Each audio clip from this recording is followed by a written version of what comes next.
Matt Hancock committed a minor breach of the ministerial code when a coronavirus... This is the news. You just heard it. Matt Hancock committed a minor breach. That's the quote. Minor breach. Nothing important. Move along. Nothing to see here. A minor breach. Just a titsy one. Of the ministerial code when a coronavirus contract was awarded to his sister's company. What? In which he had shareholdings. An independent, I'm waggling my fingers in the air to denote inverted commas around the word independent. An independent report has found Lord Geit, the independent advisor on ministers' interests, found that the health secretary... Can you believe that he is the health secretary? No. He actually is. Matt Hancock. He made a technical breach of the ministerial code of conduct by failing to declare that a firm run by a family member, which he himself has a 20% stake in, had won an NHS contract. Is there anything else you wish to know? Lord Geit added that Mr. Hancock had a lack of knowledge. And if only he'd ended the sentence there. Matt Hancock had, quotes, a lack of knowledge of the contract, and the conflict of interest was in no way deliberate. Wow, why would anybody think that? Lord Geit, former permanent secretary to Her Majesty... Oh, can't possibly hear that again. Also deemed that the health secretary acted with integrity throughout, adding this event should in no way impugn his good character or ministerial record. Is there anything else you wish to know? Oh my God, I feel like going home now. Nothing else I'm going to say on this show could top that. A minor breach, you say? Oh, well, forget it. Whew. Hey, what about that whole solid gold wallpaper thing that Bodger was having glued to his apartment? Oh, that was a minor ministerial misunderstanding as well. Oh, well, forget it. No problem. I am stunned. I mean, is this real life or am I hallucinating? And the, oh, God, what a week. Any other government would have resigned en masse. And never mind about this week, they would have resigned about a year or so ago. They would have said, well, yep, we understand, we're just not up to the job. Let somebody competent take over because this is serious and people are losing their lives. We apologise for hoodwinking you into voting for us. We tried to persuade you that we were actually competent people, but we weren't expecting to, actually have to run a country during a disaster. We thought that this was going to be a laugh. We apologise profusely, and we're going to exit now, stage left, and allow somebody who knows what they're doing to take over. That's what any normal government would have done. But no, these are not normal times.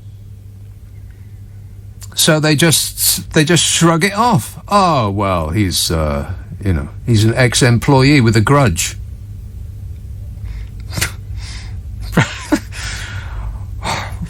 What is please tell me right now, what is happening? That is my question. That's going to be my question from now until the end of time. What the hell is going on?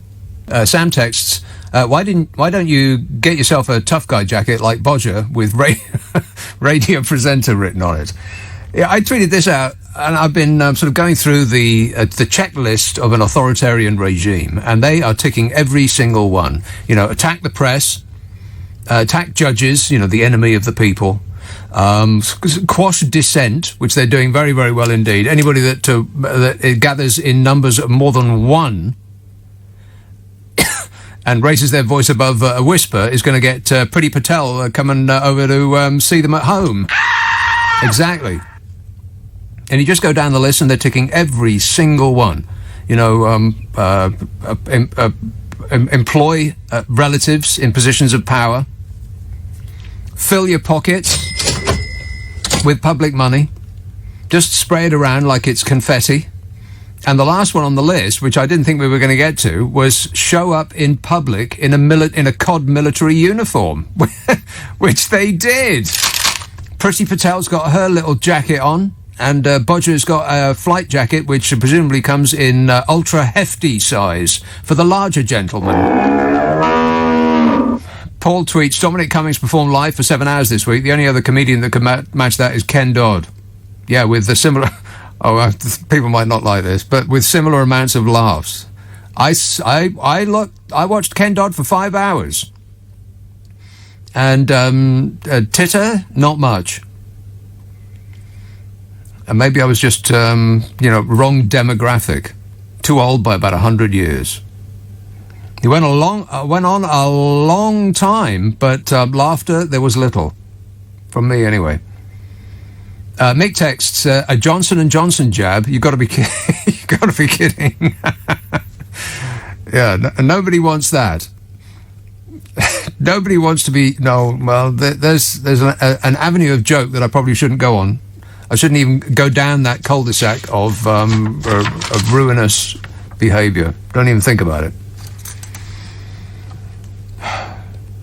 Dear Sir, we write further to an article on the 11th of March 2020 entitled Boris, the Downing Street Dog, to be reshuffled. This article is based on a wholly false premise and contains a number of highly inaccurate claims published in spite of categorical on-the-record denials by Downing Street. To be absolutely clear, it is completely false to allege that Boris will be rehoused now or at any point in the future. Furthermore, it is also totally untrue to suggest that he suffers from chronic ill health. Well, a little bit. Boris is and always will be a much-loved member of our family. He is a happy and healthy bodger, and making a claim to the contrary is entirely without foundation. The article also makes a number of highly inaccurate and damaging allegations about our home and private life. What, like the one where you were screaming at each other, "Get off my laptop! Will you ruin my sofa?" These are not only false, but a gross invasion of our privacy. Despite our complaint, the paper has refused to publish a suitable apology and correction. The article is extremely upsetting and hurtful, particularly given our well-documented commitment to forgiving anything he does, including ruining the sofa. As a result of the publication of the article, we have received and continue to receive abuse from concerned members of the public, misled into believing that we would callously rehome our much-loved family dog. A bodge. Yeah. Wait a minute. Yeah, it's a bad bodger. And blah, blah, blah. This is what they were obsessed about. Meanwhile, dead bodies were raining down outside the window. No, let's correct some misapprehension about the bloomin' dog.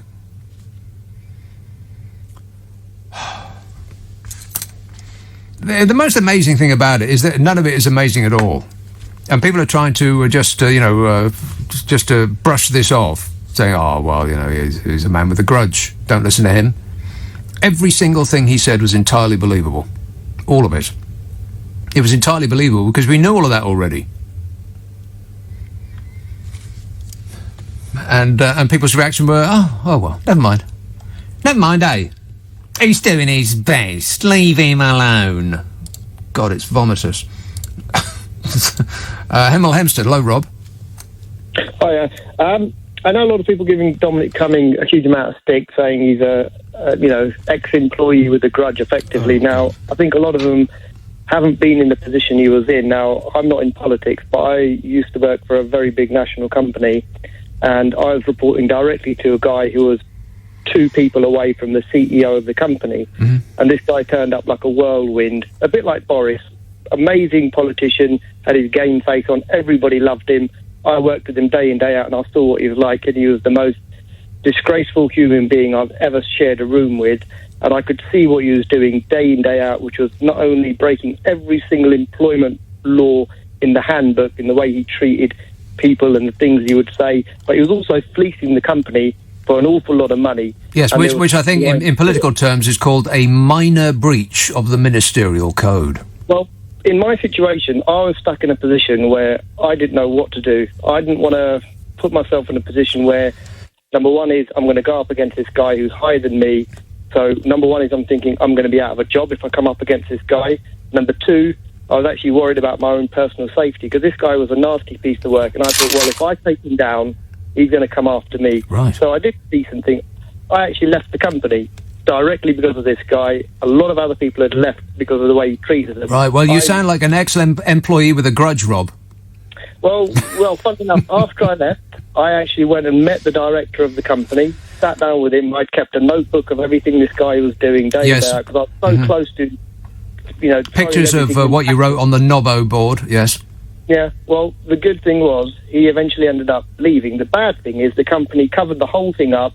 This guy should be in prison now for the things that he did. They just basically said to him, after their own internal investigation, you can leave. And he left. Right. And he set up a new business and, probably got millions of pounds in the bank.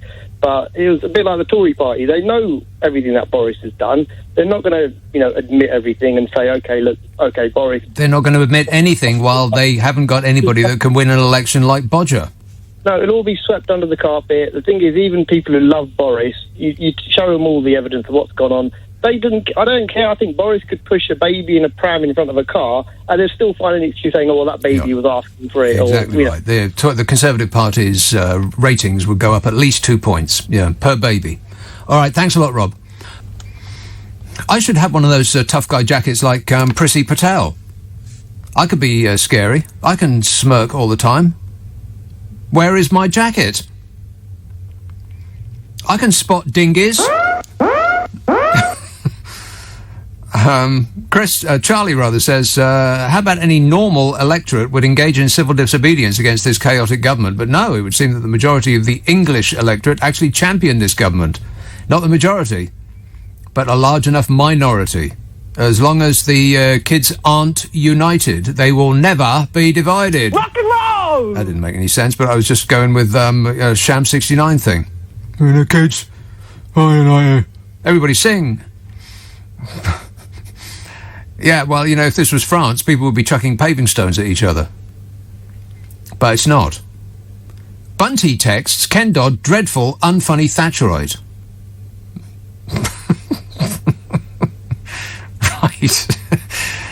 Right. Okay. So, is it impossible for somebody on the right to be funny?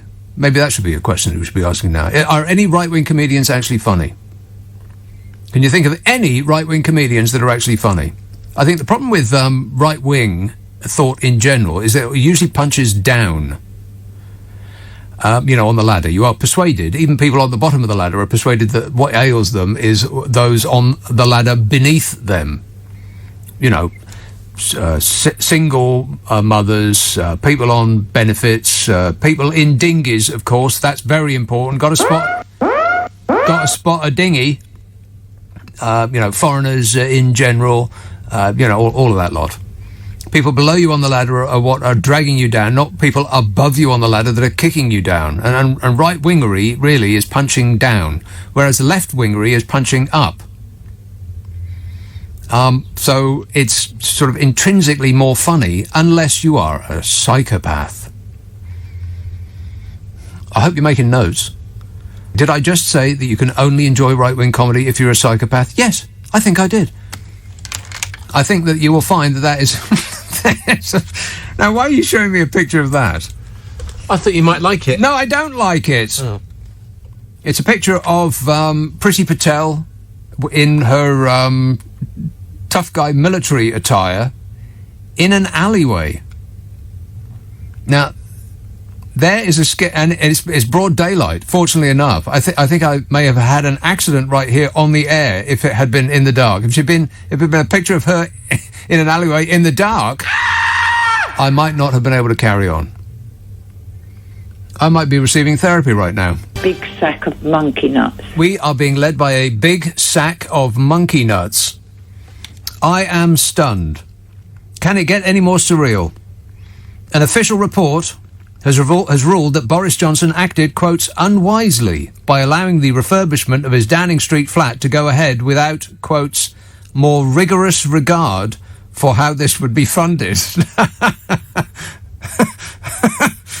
Oh, my God.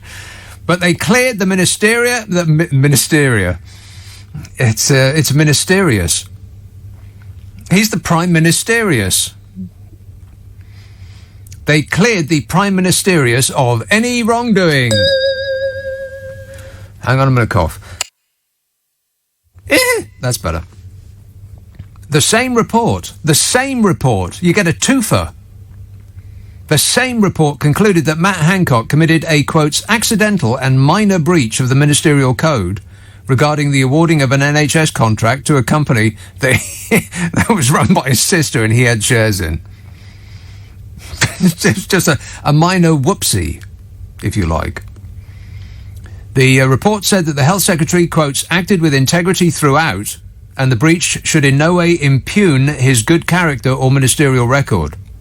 Well, impugn is an excellent word, and if it means shouldn't change our opinion of his good character or ministerial record, then I believe that is actually true. Correct. Yeah, no change here. I am of the same opinion, before and after. The annual report of the Independent Adviser by Lord Geit, the Independent Adviser on Ministers' Interests. What happened to the previous Independent Adviser on Ministers' Interests, by the way? Can you remind me? Just curious. Lord Geit said the Prime Minister, unwisely, in my view, allowed the refurbishment of the apartment at number 11 Downing Street to proceed without more rigorous regard for how this would be funded. I did that in Woolworths once. I took some sweets and put them in my pocket and walked out of the shop without more rigorous regard for how that would be funded.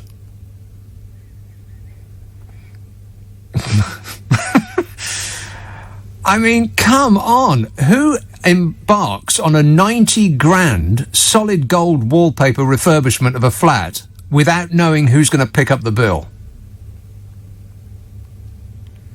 Are you kidding me? No, they're not. They're perfectly serious.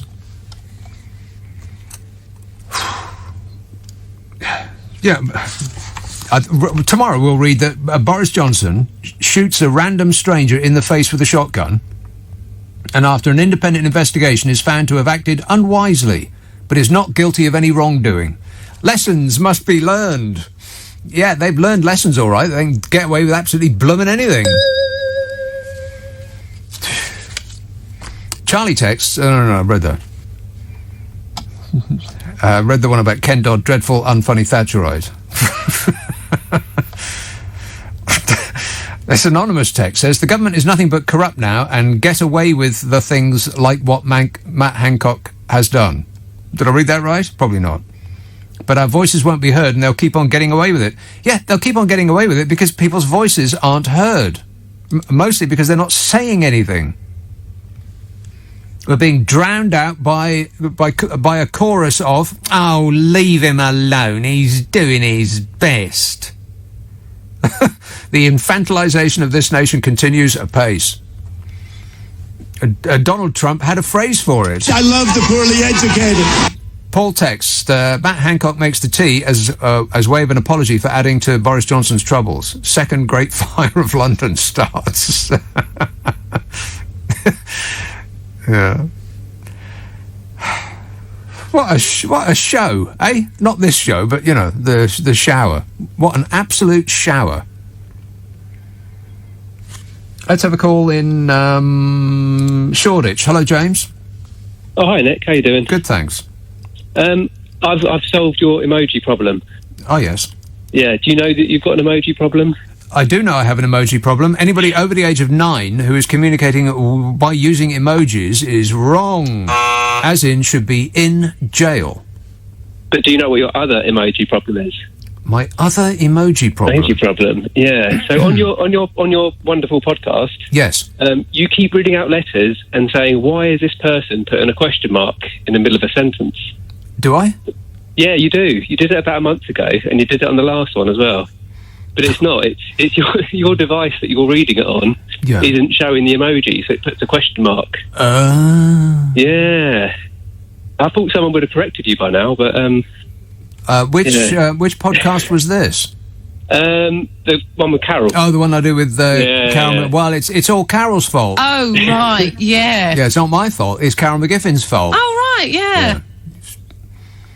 She is a very bad woman who is incorrect all of the time. Yeah. Well, I think it's about a month ago, the one that you did. Right. Every single letter you read out, you were like, "Why is this person putting a question mark? Yeah. Why? It doesn't make sense." Why? But Exactly right. It was all your fault. I see. Right, I take full responsibility. Thanks a lot, James. Has nothing to do with me. It was like that when I got here. Stop using emoticons, people, or emojis. What's the difference between the two? I think they're the same. Just stop doing it. I mean it. Unless you're a child, stop communicating in cartoon form. Crying out loud. Use words. Stephen Upminster says, again, this week we've seen that despite Hancock all but admitting that testing for hospital patients moving to care homes didn't happen, the Tories have, astonishingly, increased their lead over Labour. I just don't get it. Like Trump, they get in more ordure and get extra points. And you know what extra points mean? If you get it in order, you get extra points. Extra points mean prizes. It is absolutely incredible where we are now. I mean, it really is beyond belief. There must be something in the water. There must be something affecting people's brains. It's like we've all been hypnotized. Let's have there's one right there from Windsor. Nick, stop running the government down. They're doing their best. God, morons. We're surrounded by morons. Hounslow, hello Manesh. Hello Nick, how are you? Good, thanks. Well, can I just start by saying that you were actually wrong by going to Woolworths to steal sweets. You're immorally wrong. No. You should have picked like Thornton's or a better shop. Oh yes, that's right. Yeah. Yes. But on a more serious note, I should have been stealing much more, which would actually have been which would have made me much less guilty. The more you steal, the less guilty you are. That's the topsy-turvy world that we live in right now. It depends how sweet they are. But anyway, there you go. But look, on a more serious note, I mean, where is this going to end? I mean, we started off with Dominic Cummings, we got Boris, and then we got Matt Hancock. They all got their fingers in the till, and I think. Well, I don't know if it's accurate that they got their fingers in the till. They have their hands on the tiller, and they've got no idea where they're going. That's more accurate. Whichever way you portray it, look, the end result is the same, isn't it? I think this country's got more to worry about than the virus of corona. I think we should be looking at more of a corruption virus, which is, entangling the Conservative Party government. Everyone's got at it.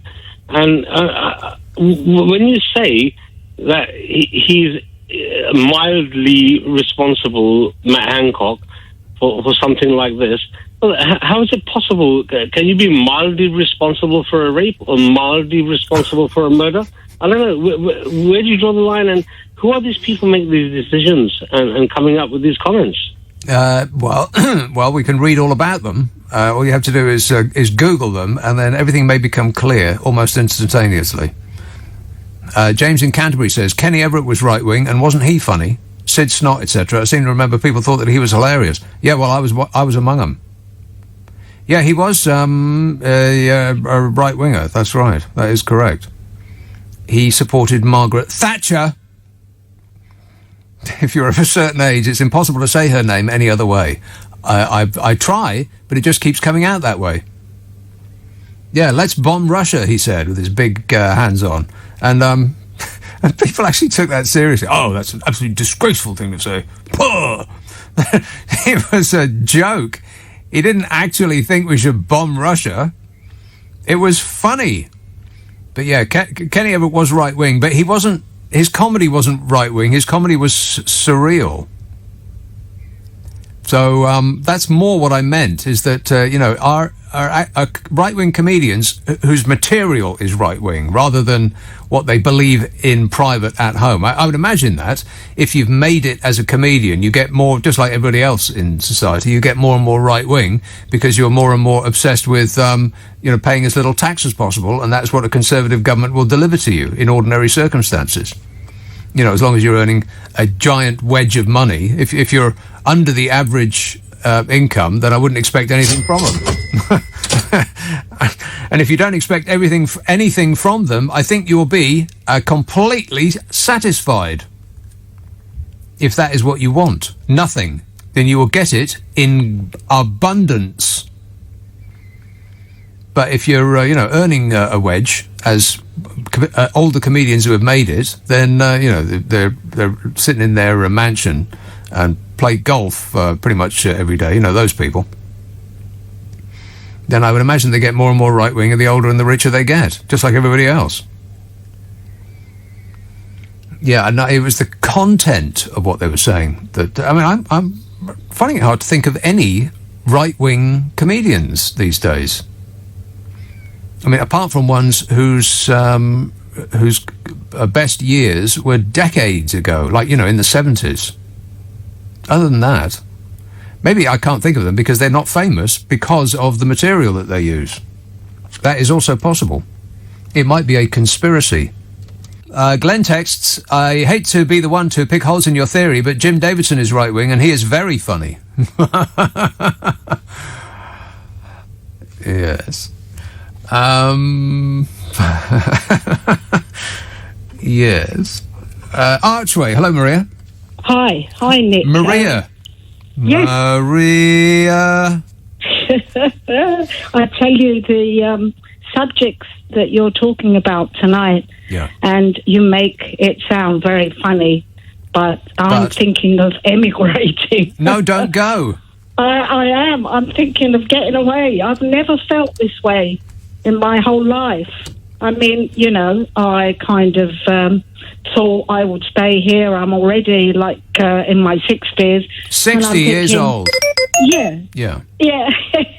So, look, the idea of being hypnotised is a very serious one because there's a much lower bar, I feel, for Labour. If Labour had committed any of these offences or these things that have been spoken about, there would be all hell. Can you imagine? I mean, the newspapers would have the full details on pages one. They wouldn't even have any room to tell us how awful Meghan Markle is. Well, that's right. We'll be kind of fed just all the tactics. We wouldn't even hear about it, but we don't hear about the truth even with the Conservatives, although a lot is coming out and a lot has been spoken about. And I just think that what is this hypnosis? What's it about? Is it because of COVID that people they've been living in fear? Is that the reason? Yeah, maybe that is a side effect of having COVID or being locked in for a year. That you'll just put up with anything. And being locked in also puts a cap on dissent. Because we're locked in and we're all concerned about ourselves not catching COVID. Yeah. So that really allows them to do whatever they want. Yeah. And as regards to deaths in care homes, how we treat the vulnerable is a measure of what society we actually... Correct. And I think that is such a shame. It really... So that's what I've got to say about it. Shame is putting it mildly. But which country are you going to go to, Maria? Well, I come originally from Cyprus, but I might consider Greece. I don't know, somewhere warm, because we don't get much warm weather, do we? Well, pack your cosy. I'll see you at the airport. I think you're hilarious, but you make some brilliant points. Thank you so much. Keep it up. Thanks, Maria. This show will be available on the internet when you get to Greece. I'm pretty sure Greece has the internet. As long as you can find somewhere to plug your radio in, or your pewter, whatever it is that you've got.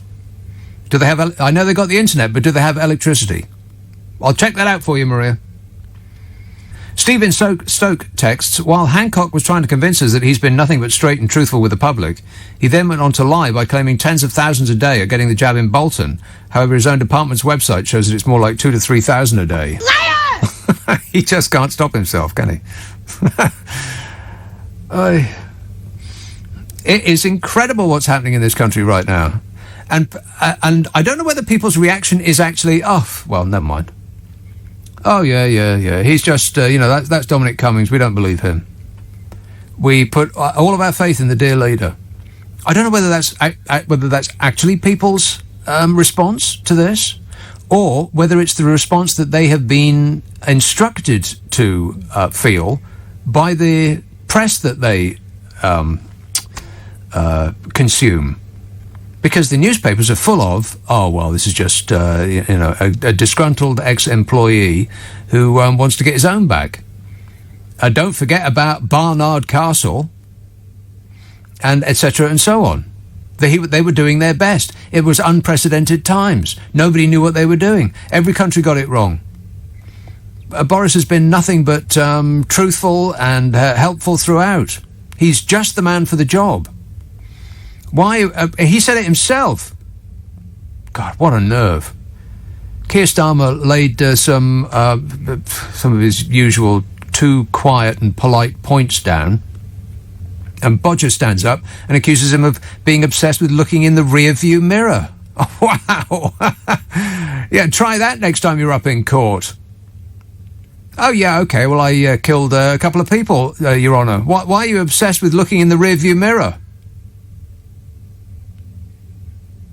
Andy in York says, 3 very funny right-wingers, Bill Hicks, Don Imus and P.J. O'Rourke. It's an American thing. OK, well, Don Imus was never funny. P.J. O'Rourke has been funny, but not lately, to my knowledge. And Bill Hicks is, I believe he's still dead. I don't associate Bill Hicks with right-wingery. I don't think so. But anyway, better luck. 0 out of 3. Better luck next time. On that subject, here's a call in Cumbria. Hello, Pete. Hello, Nick. Really enjoy your show. Spoke with you before. Thanks. I have to say, my age is 77. 77? Amazing, you made it. Thank you. What are your tips? My tips? Yeah. Don't vote Conservative. I feel for Marie, who you just had on. For a long and unhappy life. Don't vote Conservative, right. Please, don't go, Marie. Stop here, we need you. Yeah, we need you, Marie. Yeah. Unpack that suitcase. It's gone absolute nuts. Yeah. I want to talk about Ken Dodd a bit. Now, I also have to proclaim, I am a socialist. Right. A socialist? Yes. I was once a member of the Labour Party. I resigned because of the treatment during the miners' strike. I got involved in that. Right. But, so that gives you an idea what I am. It puts into perspective how ancient you actually are. Support the miners. I remember that. Very ancient, yes. Support the miners. They're shaking buckets at the bottom of the escalator at Tottenham Court Road Tube. Support the miners, they said. Yes, I supported the Dirty 13. If any of those are listening, and that were the Leicester miners, hello to you all. It was a long, long time ago. I thought, at the time, but I was very, very poor at the time. I think I was earning sort of £5,000 a year, something like that, dirt poor. And when I was passing the guys with the buckets saying, support the miners at the bottom of the escalators at Tottenham Court Road Tube Station when I went there every day, I thought, well, would the miners support me? Probably not. So I gave them what little I had, which was nothing. Oh, I think they would, because the people I met were real people. I have no idea what that means. What does that mean?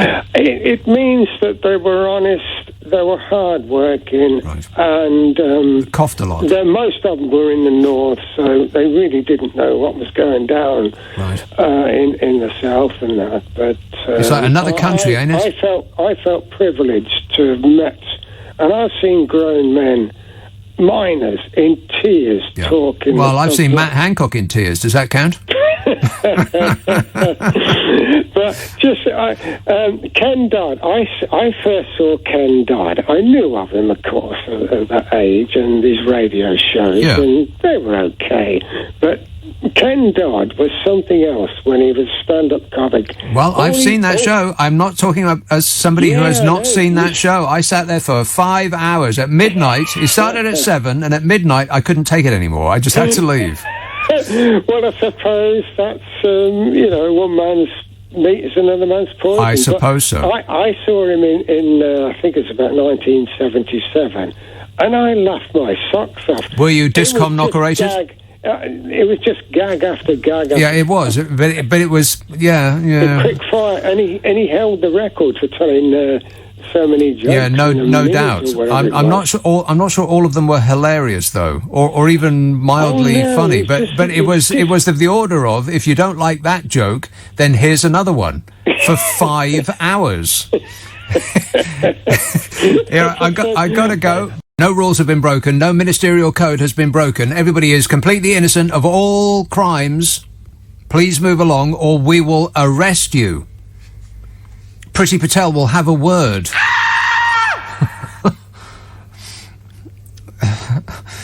What were their names? It sounds like the top people in government. I can't remember what their names are. But the rainbow people. What were their names? The rainbow people? Yeah. You weren't here, were you? You were off on one of your fag breaks. I was in the toilet. How fast can one man travel 3 floors, get outside, inhale a cigarette, then come back again? Guilty. Zippy, Bungle, and what was the other one? I know who Bungle is. I'm not sure about who Zippy is. Bodge. I can't comment on that. Yeah, he is Bungle, no doubt about that. Completely innocent, nothing to see here. Marion texts, I saw Jim Davison in a pub next to the Mayflower Theatre in Southampton after his show had been cancelled, largely due to the public not appreciating. What did your previous caller text it? Funny right-wing comedy, not a pretty sight. Right. Well, I've got no idea what you're talking about. I think it's... Yeah, I vaguely remember his show being cancelled. I can't remember why. And I have no comment to make. But I think that's the nature of right-wing comedy, though, isn't it? Or just the whole right-wing thing. It's punching down, making you believe that the people that are holding you back are not those above you on the ladder. It's the people below you on the ladder. Ain't that right, Smug? You're better informed than I am. I don't know anything. Much rather you believe that it's the people below you on the ladder. You know, feckless benefit cheats. Those people. Those are the people that are holding you back. Not the people above you on the ladder who are making absolutely certain that you won't climb a rung. That's the nature of right-wing politics and right-wing comedy, punching down, whereas the left punch up, which weirdly infuriates the people at the bottom of the ladder, which is where we are now. It's why the Tory party's popularity gets ever higher, is because the people on the bottom of the ladder, it's like we've been hypnotised. Anybody that tells you that it's anybody other than the people below you, that they're lying. They're traitors. No! And that's where we are. Wow, what a bizarre predicament to be in. And the Americans were in that predicament for the last 4 years, and they managed to eliminate that cancerous growth. Hey, Don. Oh, shut up! Exactly. I can't imagine that he's going to come back. I mean, really? Get that old pony show back on the road again? What's really bizarre is that the Republican Party seems to have coalesced around the very idea of the dear leader. Not necessarily him himself. I'm sure it will live on beyond him. God. And if that's our future, if even after we get rid of him, we're still in thrall to the bodge, then well, I'm with that caller some moments ago who said that she was upping sticks and going to Greece. She said, "Right, that's it. I'm leaving." Is he off again? Another cigarette? That is the nature of addiction, kids. Just say no. I mean, just say no thank you. Good manners don't cost nothing, do they? Be polite! Let's have a call in Fulham. Hello, Wendy. Oh, hello. Wendy. Yes. No, no. Well, yes. What? I was... I'll start again. No, I was a... You're saying No. Or... Yes. You're saying... No. Or... Yes. You're saying... No. I'm Yeah. saying no. Right. No. You're saying no. Because... You're saying... earlier... Yeah. Go on. Yeah. Well, you know, the Prime Minister, I'm not calling him Boris anymore. No. The Prime Minister. Yeah, he's not a teddy bear. Let's yeah. stop calling him Boris, for crying out loud. It's not even his first yes. name. Yes. And no, I was really kind of disheartened when Disheartened? he had You weren't because, angry, you were disheartened. Well, because I felt for Larry. Because the cat. The cat? Larry the cat. Because I know Jack Russell's, you know, they chase. My mum had one. They chase everything. And don't they ever? It's what they're bred for. Yes, so why get a Jack Russell when you got a lovely fluffy cat that was moved in before? It's a cruel and unusual punishment. Well, it's not right, though. No, it isn't right. You know, Yeah. Is Larry okay? Well, we haven't seen hide nor hair of Larry for a good long while. Oh, see? You see what I mean? Cats are smart, though. I bet the cat just looked around thinking, no. I can't stand this to my anymore. House if he likes. I mean... particularly if you've seen that excruciating patterned wallpaper that goes on everything in their flat. You know, that superb designer who says, here, put this pattern on everything. I want it on the walls, and I want it on the sofa, and I want it on the cushions, and I want it on the table lamps, and probably the cutlery too. And the cat thought, I cannot possibly live in this environment. I'm leaving. Yes. But on my new phone, I'm still getting used to it. Yeah. Browsing, they call it. Browsing? Yes, they call it browsing. A wallpaper came up. Yeah.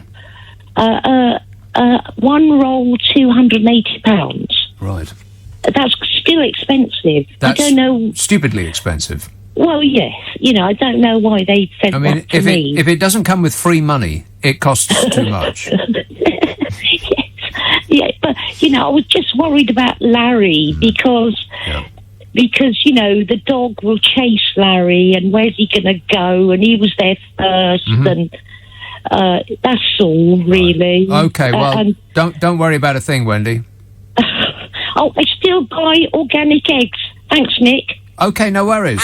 Buys organic eggs. You know, just apropos of nothing at all. Just wanted to slip that in at the end there. She still buys organic eggs. But by still, I've got no idea what she means. But it fits right in. If I have got no idea what it means, then it fits right in on this show. Phil texts, the possible side effects of the new Johnson & Johnson vaccine. You might become an upper-class, rotund, right-wing buffoon. You might not know the difference between truth and lies. It sounds like a listener with material to me. Oh, no. Let's have East Yorkshire. Hello, Mike. Hi, Nick. How's things? Great, mate. Good. A bit of a change of direction from what I first phoned up on, but Lord God, you've covered absolutely brilliantly. But you've missed one big point out. What? Yeah, you've missed a great big point out there. I mean, we left Europe because we didn't like unelected bureaucrats deciding what we did. Right. So I'm sure you can inform me on who elected Lord Goit, who was then able to absolve Boris Johnson and Nick Hancock. Well, by extraordinary coincidence, it was Boris Johnson that elevated him to that position of being in judgment of Boris Johnson. Really? Wow. That hasn't happened lately, has it, with this government? I mean, quite amazing. Well, also, the other major reason that we left the European Union, of course, is because we wanted to close our borders. We wanted full control over our borders, which we've left completely open to allow every disease under the sun to sail in here unimpeded. and we're letting this convention into Cornwall with apparently 1,100 other foreigners coming in. I mean, it's great, isn't it? But that's silly. But what's even sillier, it'd be like borderline criminal, considering everything that we know, is that fans have been allowed to go en masse to Portugal for a football match which should have been played in London, where half of the fans actually live. Well, absolutely, because Austria, Germany and France have banned us from going there without quarantine. What sense does that make, by the way? Germany or France. I know it. Being quarantined. I know it. Portugal and Spain I know. All right then. But I know that it should have been. It was due to be played in Turkey for some mysterious reason, best known to footballing types. But why was it changed from Turkey to Portugal? What on earth what sense does that make? It's not like there was a Portuguese team there. They're both English teams, for crying out loud. Why are thousands of fans being persuaded to travel internationally during a worldwide pandemic? Well, the only reason is that Portugal was on our green list, so it was either Wembley... Well, you know where else is on the green list? London. London is on the green list. Absolutely. You're absolutely right, Nick. But one other little thing that I want to bring up is that you were saying about our populist government controlling the press, stopping protest, controlling the judiciary. Mm-hmm. And then people are saying, why has Boris Johnson invited Viktor Orban to London? For tips. For tips. He needs to know what he's missed. Yeah. What has Viktor Orban got that Boris Johnson hasn't yet covered? Right. I mean, this... Well, I think he's ticked everything on the list. Now that he's shown up in a COD military uniform, they've all got their little jackets with their flying jackets with their badge on, which makes it look like he's just to step down from a fast jet fighter plane. Now they've done that, then the only thing that is actually properly left, is for him to stand on a podium while a military parade goes by. But I'm sure he's working. I have no doubts that is correct. All right, thanks a lot, Mike. Mike texts, Bob Mills and Michael McIntyre are both right-wing and both grossly unfunny. Who's Bob Mills? I don't know. Well, I certainly am glad that you came. Oh, dear. He's saying... he's got no idea. Bob Mills. It rings a bell, but I don't know who that is. I know who Michael McIntyre is. Is he right-wing? He doesn't really do right-wing comedy, though, does he? He does that I'm so fat comedy. I'm so fat and I walk funny type comedy. Have you ever felt the need to pee at night type comedy? What's this? Bob Mills is an English comedian and broadcaster who's appeared in the television series In Bed With Me Dinner and the Show. Well, that's not a television programme. What? That Bob Mills. Medina? In Bed With Me Dinner, I think. That is not a television programme. In Bed With Me Dinner and the Show. Is that a television programme? There's 2 television programmes, I think. Oh my God, he's on 2 television programmes. Yeah. What's the other one called? The Show. Right. Well, I've got no idea, but he's probably excellent in every regard. It says, In Bed With Me Dinner was a 1990s late-night British TV programme starring Bob Mills. Oh, right. Who was in it?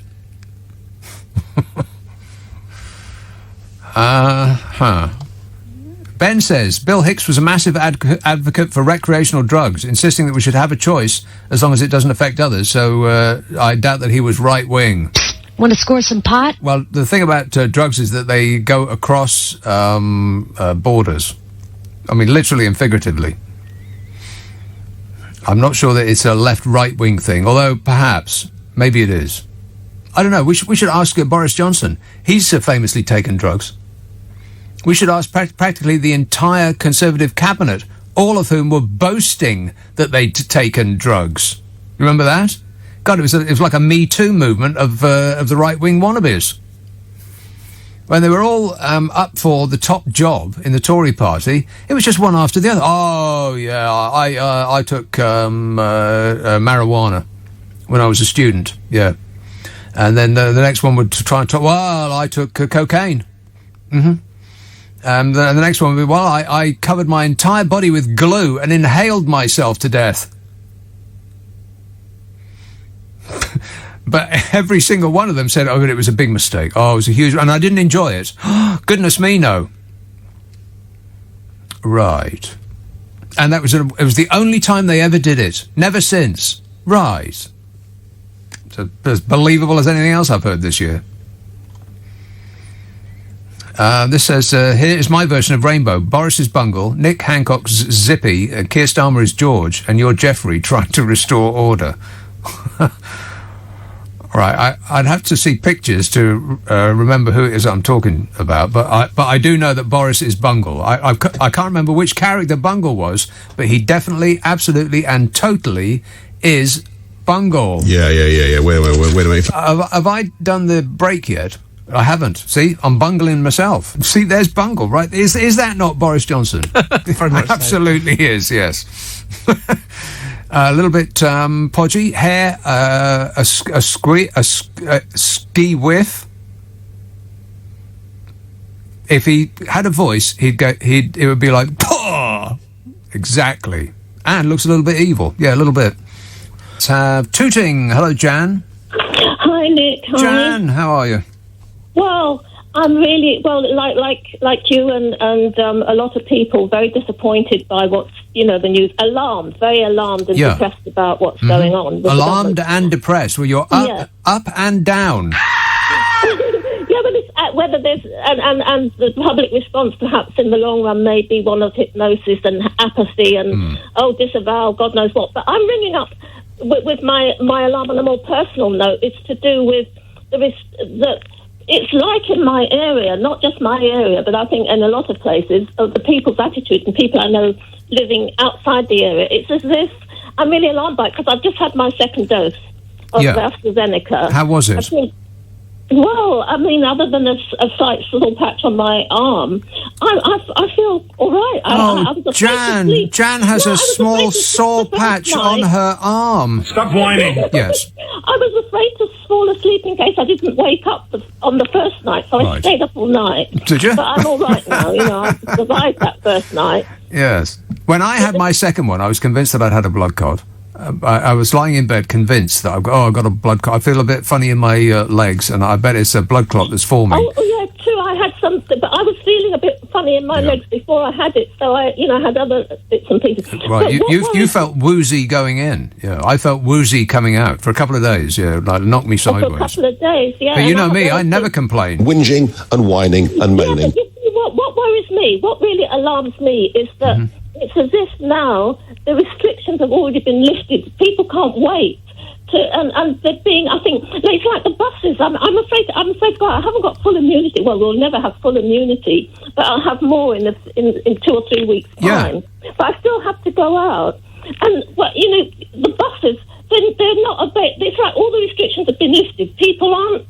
No, they haven't. No, they have not. The restrictions have not been lifted, Jan. They have not been lifted. They're still in place. They have already in my area because the buses are letting people on, crowding out the buses. People aren't wearing their masks on the buses. Ooh, I've met people. And people are just. It's as if the pandemic has gone away to a lot of people like that. They're sitting outside. I don't know. Yeah, but sitting outside, it's all right to sit outside without a mask, Jan. That's fine, isn't it? For crying out loud, can't we sit outside without a mask? Good grief! No, I mean, people are talking as if or behaving out in the pubs or outside. Yes. As if it doesn't exist. Right. I was in King's Cross yesterday. It's frightening me. And thunder, lightning, very, very frightening. I was in King's Cross yesterday, and I have to say that it was the first time that I've been out to anywhere that wasn't a park or a gardens for, it seems like a year. And it was rammed. It was absolutely buzzing, much to my amazement. I thought it was going to be a bit empty, but all the swinging hipsters in King's Cross, they were out and they were doing it. Every table outside was occupied, and it did occur to me that all of the people that were there, none of them had had a vaccine. because they were all sort of about late 20s, 30s, all those groovy people that work for Google and Facebook and all of those, the evil tech companies, all that lot. They were, it was like it had never happened, the virus. Yeah, it's scary. I see the school kids as well. They're hugging each other. I mean, they wear the mask on their chin, the older kids. They got their noses out. Is that what you mean? And they're carrying on as if there's nothing, and yet they can be well carriers. And I don't know what to think. All the restrictions, as far as I'm concerned, have been lifted. But they haven't around here. People are just. It's really frightening me because it's like they're not taking anything seriously. Well, I get it, because they weren't inside for a start, they were outside, and if you can't just wander around outside without a mask on, then for crying out loud, where are we, Jan? No, I know, but people are at risk. I mean, I know some disabled people. They're afraid. They're afraid to go out. They're quarantining their shopping. They're quarantining their shopping for maybe 72 hours because they're afraid to touch it. Still? Come on, you can't catch it off your shopping. I think that has been... Yeah, people are fingering things. It can live on surfaces for up to 72 hours. People are fingering your shopping, Jan? No, I mean, I wash things and do them in salty water. I did that for a while, but I'm over that now. I can't be bothered with that now. Oh no! I'm not paranoid, but I'm very a little careful. bit. No, I am. Well, where does carefulness coincide with paranoia? Well, it's just that I have a disabled neighbour, and I see what he does. He gets his things. He's been without any care, anything, because there was no PPE things, and he needed help. But he's been without it for a year. But it is an airborne virus. I mean, I think catching it off your shopping is unlikely, isn't it? No, I mean off the fingering. It lives on plastic for 72 hours. Isn't this all ancient misinformation, though? No, and then it lives on card or plastic for up to 72 hours. Yeah, no, I think that this is what people were saying a year ago, but I think that this has been subsequently. This advice has been changed, hasn't it? Nick, am I the only person who heard that Australian research where they rang up? Because I rang up another station because they had someone on. I rang up and asked because I've just heard the latest research from Australia. This is going back a few months. That they found out in Australia that the researchers and scientists found out that the virus can live on surfaces for up to 28 days, which freaked me out. You're laughing. Yeah, they don't want people to panic. Right. So is this you not panicking? I try not to get paranoid, but I just know. Right. Jan, I have one recommendation for you. What's that? Decaffeinated coffee. Try it and tell me if it works out for you. Ask your doctor if decaffeinated coffee is suitable for you. Gary says, try saying Ken Dodd's dad's dog's dead 3 times in a row. It's hard, says Gary. No, I won't. I don't want to, and you can't make me. Karen says, I like Jeffrey best. Zippy was a thing. Bungle was a human-sized bear. A human-sized bear? Yeah, maybe just slightly larger than human-sized. Hey, Bodge. And George was a cute hippo. Oh, well, he'll be Captain Mannering. You know that guy? I was in the army and we weren't trained to lose. That guy. Not cute, though. Just hippo. And Zippy. What was Zippy? I mean, what was it? It had a zip for a mouth, like some sort of S&M gimp mask. What was that about? Was that appropriate for children's television? No. Well, I mean, children's television used to be properly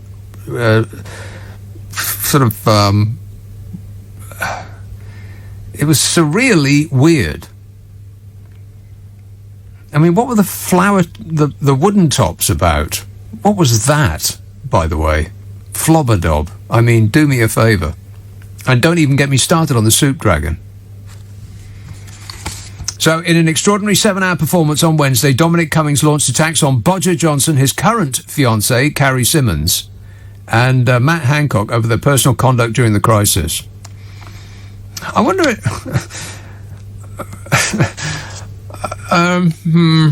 maybe I won't go down that road. If I were you, Carrie, I'd take... the absolute first thing I'd do is take him to the vets. Just don't tell him that you're taking him to the vets. Persuade him that he's going for ice cream. Just get him in the car and take him there. I mean, he'll be sore for a little while afterwards, but probably for the best. In an extraordinary 7-hour performance on Wednesday, Dominic Cummings launched attacks on Bodger, his current fiancée, Carrie, and Matt Hancock over their personal conduct during the crisis. And let's deal with those accusations straight away. He said that Bodger shouldn't be in charge of running a bath, let alone a country. He said he was criminally negligent, that he couldn't be bothered with the detail of leading a country in its worst hour since the Second World War, and bombs were raining on the land because his dog, his girlfriend, his ex-wives, his book on Shakespeare, too busy whining about how much he's paid, and just generally didn't care about anything that didn't benefit him personally. And his incompetence and lack of concern and general self-centeredness meant that thousands of actual people, loved by thousands more, died a horrible death. And the answer to all that is, I don't know, pick one. There's the, don't listen to a word that Cummings said, he's just an ex-employee with a grudge. Or, don't listen to a word Cummings said because he once said something that wasn't entirely true, so everything he says must be a lie. Or, the Prime Minister only ever acted in a way to save lives despite all the evidence to the contrary.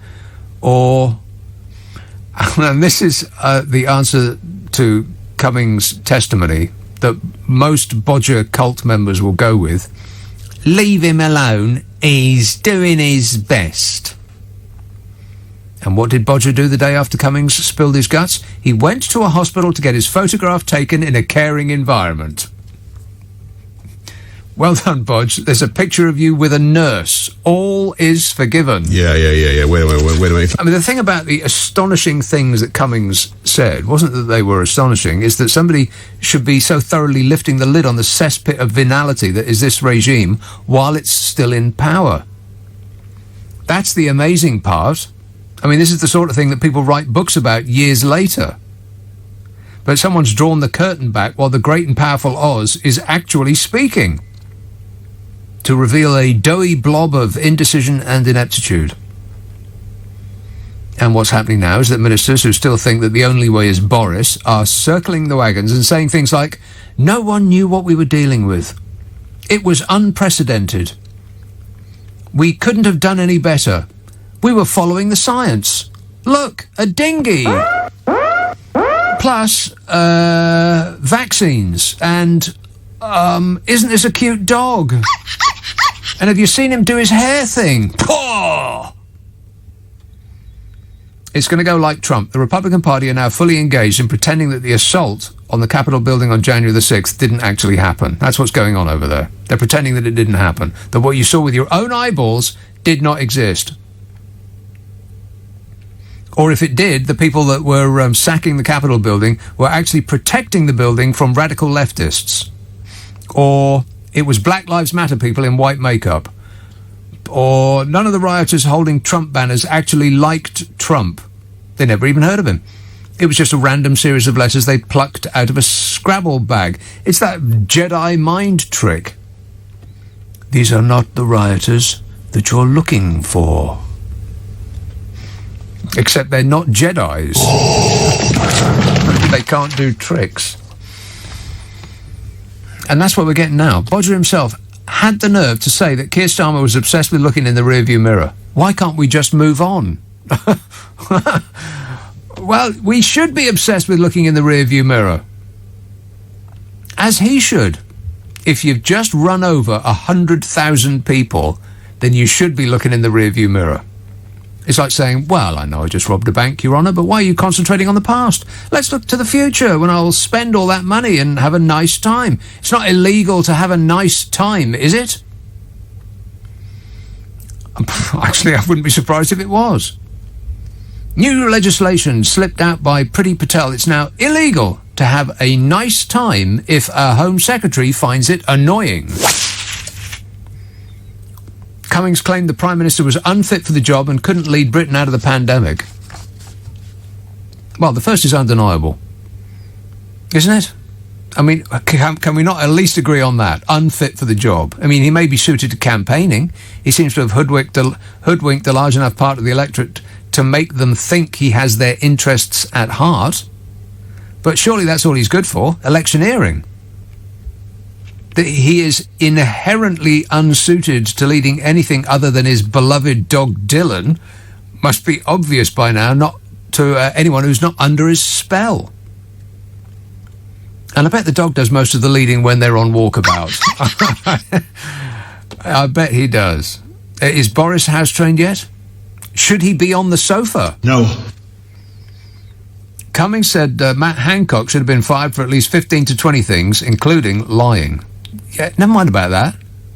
He should have been fired for ham acting when he performed tearing up on camera when the first vaccines were announced. That was embarrassing. Do you want another go at it, Matt? Yeah, that's much more like it. Cummings alleged Hancock had lied to the Prime Minister over the disastrous policy of not testing older people for COVID before they were discharged from hospital into care homes. They called it the stiff broom, didn't they? Just get them out of hospital. Absolutely incredible, really. He alleged that Hancock lied to the PM over the disastrous policy of not testing older people for COVID before they were discharged from hospital into care homes. Well, excuse me, isn't the Prime Minister supposed to be across this sort of stuff? I mean, isn't he supposed to be a detail person, somebody who's running the country? I mean, surely a minister only does what the Prime Minister tells him or her to do. It's not like it comes as a complete surprise. If it does, then what's he doing all day? This being the number one thing that he has to concentrate on, surely. Protecting the people that he is running the country on behalf of.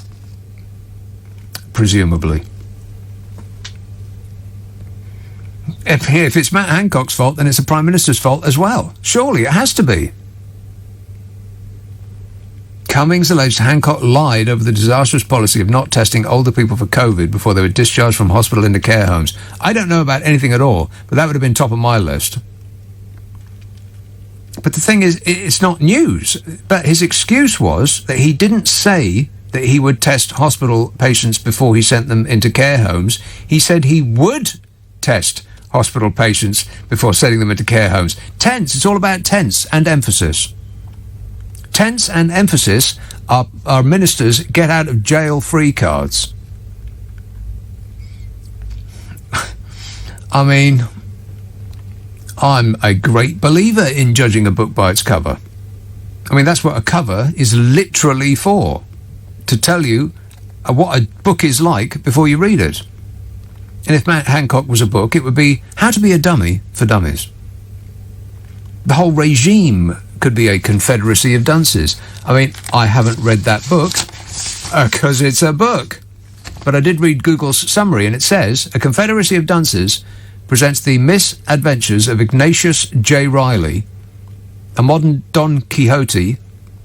Ignatius is a behemoth of fat and flatulence with a gargantuan frame, bushy black moustache, green hunting cap, blue and yellow eyes that look down on the modern era, which is way off. Bodger doesn't have a moustache. All of this stuff that Cummings was going on about, and everything else that has been levelled at the PM. One thing that doesn't come up, in fact, the only person that I know keeps banging on about this is me. Do you remember one of the first things that Bodger did when he acceded to the top job was to cancel the very government committee whose job it was to organise a pandemic? Coincidentally, at the very same time that his best mate in the whole wide world did the exact same thing. The Donito Mussolini. Don't be rude. Exactly. The UK government scrapped its anti-pandemic committee when Boris Johnson became Prime Minister. Pretty much the first thing he did. The team, which included Michael Gove, Matt Hancock and Gavin Williamson, well, it might not have been any good. I mean, considering the makeup of the committee. What do you think, Gavin? He's unsure. It was disbanded 6 months before the current COVID-19 crisis hit. The Threats, Hazard, Resilience and Contingency Committee was designed to ensure the UK was prepared for a pandemic, but it was mothballed by Theresa May so the government could focus on Brexit. How's that going, by the way? Oh, fabulous. And when Boris Johnson was elected leader, he abolished it completely. A former cabinet minister who was on the team said the committee could have helped the UK react more quickly to the crisis, saying once the pandemic took hold in Italy, alarm bells would have been ringing. He said we would have stress-tested the government's contingency plans for dealing with a pandemic. Well, we ain't got none. Just making it up as they went along, in a blind panic. Or just completely disinterested. You know, occupied with other things, much more important. The ex-Defence Secretary Ben Wallace in 2018 was the security minister behind a report insisting that the committee had a vital role in pandemic planning. This was 2018. His strategy said an influenza pandemic was one of the most significant civil emergency risks facing the UK. It said such an outbreak could have the potential to cause hundreds of thousands of fatalities and cost the UK tens of billions of pounds. Well, it's a good job we didn't have one then, eh? I mean, the entire lot of them should be fired for that alone. But, oh well, never mind. He was doing his best. God, it's vomitous. New York. Hello, Phil. Hey, Nick. It's just really good listening to you. I listen to you every week from over the pond here. Thanks, Phil. Just before you go on, can I just ask you about New York? What about New York? Well, I've read a report today that suggests, rather, it's completely falling apart. That the lack of tourists has meant that homeless people have now taken over Manhattan. Well, maybe down in that part, New York. Yeah, I'm in upstate New York, so I only go down there when I want to go down. Schenectady, by any chance? Yes. Well, yeah, a little bit, just north of that. Right. Yeah. I mean, Saratoga, you know, where they do the nice horse racing stuff. Oh, yes. No, but yeah, okay. All the poshy people come to run the horses. Hedge fund land, right? Yeah. So I wanted to call in because I was listening to the guy who you were talking to about the UEFA Champions League match that's going to go over to Portugal. Well, it just so happens, Nick, it's going to be adding a bit more fuel to your fire of your subject matter today. But it just so happens I'm very, very good friends with, and for a long time, the guy that runs the logistics for the whole of UEFA. Oh, yeah. And the reason that it did not go to England, because England was the first choice when Turkey dropped out, all right?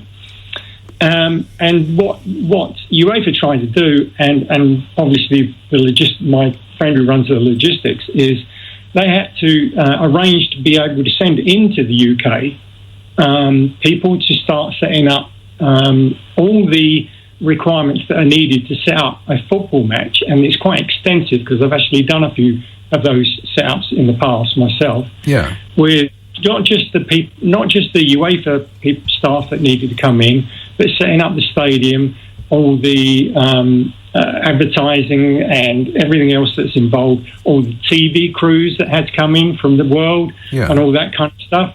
Well, the UK government, in their wisdom, decided, well, yeah.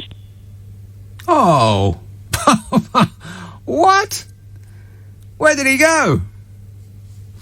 Get him back right now. Well, I'm keen to find out. God, it's like it's a cliffhanger, ain't it? The UK government decided, in all its wisdom. Yeah, well, that obviously is not true. He left us on a joke. Well, I'm determined to hear the rest of that if it's the last thing I do. It might be the last thing I do in this hour. Might have to try and get him back in the next hour. Maybe New York has been... Can we please check if New York is still there? Maybe they've been the first one hit by the... You heard it here first. It was the first missile of World War III. It's on. Is that him back now? All right. Try it again. Oh, 1 minute, please. My fault. 1 second. There he is. So that was very suspicious, Phil. Just before you were going to do the big reveal. Yeah, I'm sorry. I don't know what happened there, but I guess that's the problems of living across the pond. Yeah. Anyway, so I'm sure you can appreciate that how much infrastructure has to come in prior to a football match of this magnitude to be able to set it up. But I do understand that. But it's not as though Wembley is a stranger to all that. That's what it's for. Right. And I agree. But the problem is nothing to do with Wembley or the UK Football Association. It's to do with the government. The government decided that if all these people were going to be coming in from abroad, they all had to spend 10 days in quarantine or isolation or whatever it is. Right. Before they could go about doing their jobs.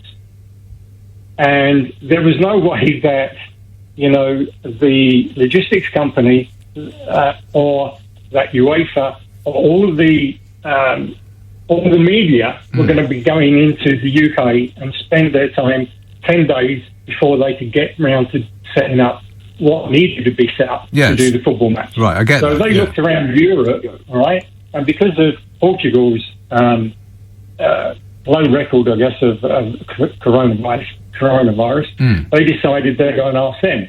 And so what is happening actually in Portugal is that they said, yes, all those people can come in, all right, without doing isolation for 10 days. Yes.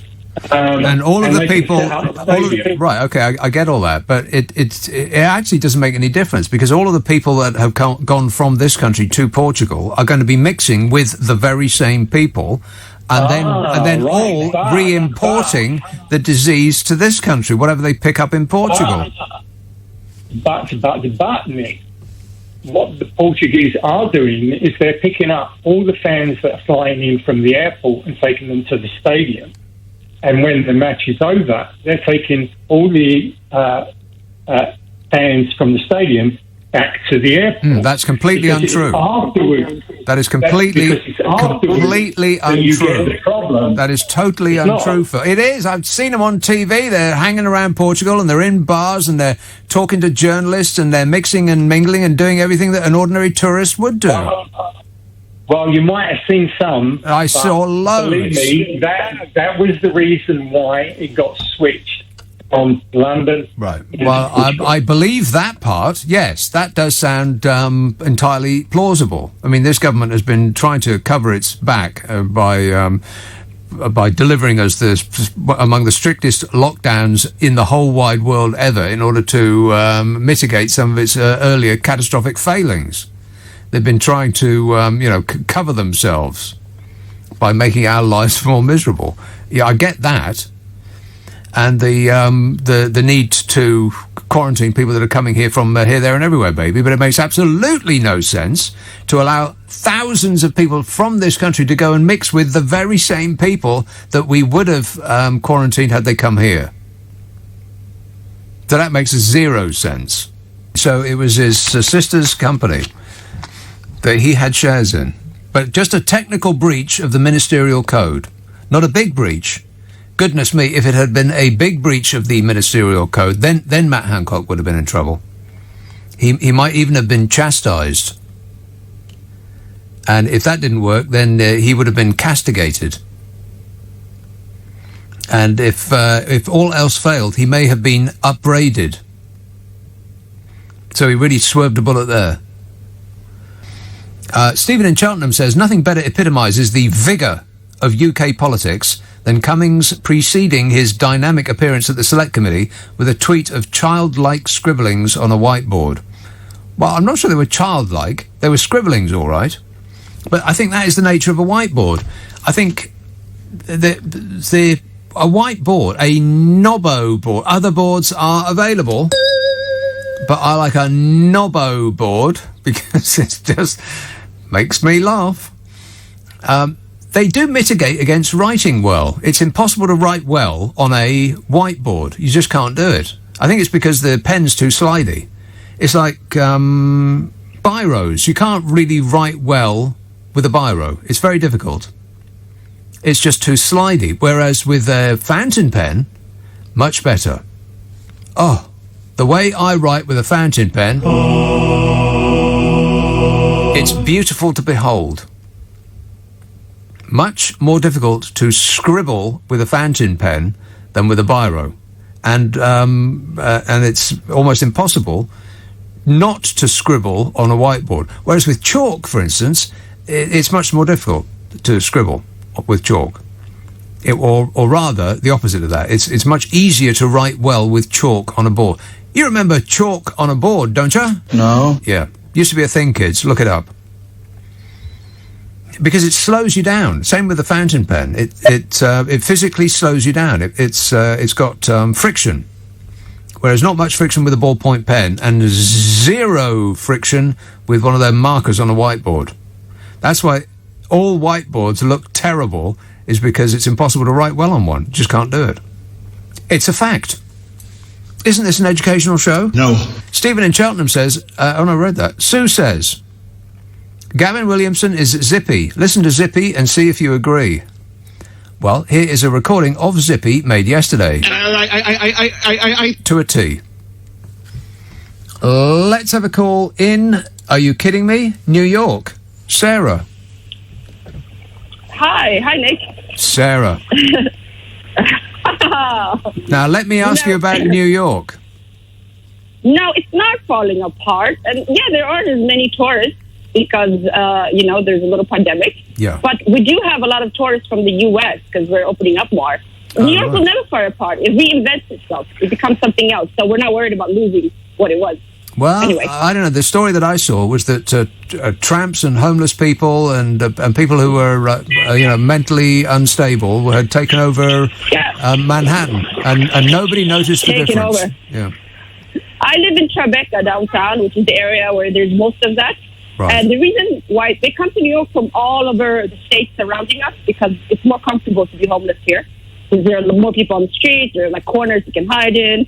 So we actually take homeless from all the different states. Really? Because I would have thought it'd be the other way around. I mean, Manhattan is so jam-packed that I would have thought it'd be hard to find somewhere to sleep. No, there's like alleys. You can hide under like stairwells. Like people don't notice there's so much going on. If you're in a suburb somewhere, I mean, Karen will call the police in like 1 second. Karen. She'll notice. She'll see you. Yeah. So you will not have like freedom of movement there. Right. Here, no one touches you. You're free. Because everybody is acting equally unhinged. Yeah, it goes unremarked if people are a little bit weird. Yeah, I get it. Yeah, there's just part of there's just part of our makeup. So we take that from a lot of other states. I know they like to dump on us about it and talk about it, but it's just like, well, okay, why are they coming here from your state? Let's talk about that. Right. But and California have the same issue. They go to LA from the surrounding areas because it's similar infrastructure. But in any regard, I was calling you because do you remember a while ago you said it seems like our prime minister just thinks, what would Trump do, and then do it? Yes. Well, you've now reached the quit, now snitch, and then hearings, and family members and money part. Right. That's the part you've reached now. It's like exactly the same, development, although it's different in scale. It is. It's absolutely remarkable. They're mirror images of each other. They're the same person with just a slightly different dressing. Exactly. The way his girlfriend has like a central role and his family is like a thing. His kids, people constantly talking how many, can he afford that? Like just so, it's just like you don't hear that about other leaders before. They didn't have that kind of drama. No. And like drama with like money, nickel and diming. Yeah. Just like weird stuff. How Trump used to charge Secret Service to stay at his hotel. He still does apparently. Tens of thousands of dollars overcharging for rooms for the Secret Service who have to, by law, stay with him. Yeah. So why not have them stay in your hotel? That's why he kept visiting his golf courses all the time, because they happen to have a hotel next to him that he would have his entire entourage stay at, whether they liked it or not. Yep, and he told us, "Oh, I'm working from home, basically. Like I'm working from there. I'm not on vacation, whatever." Yes, that's right. He was doing that before COVID. But so I was going to say that. So I come to London. I work for a tech company. We're over at King's Cross, and I come to London all the time before the COVID. Although now I'm going to be worried because everyone in my office here in New York are really paranoid because we're like, oh my God, are they talking about us behind our back the way they talk about Meghan? Like our American sensibilities? Are they like looking down on us? Now we're like paranoid. We're going to be thinking about that when we're there. But I was going to tell you one thing about the opposition in London that I've noticed, because I've been listening, I started listening to NBC when I was over there, and then I kind of continued every now and then.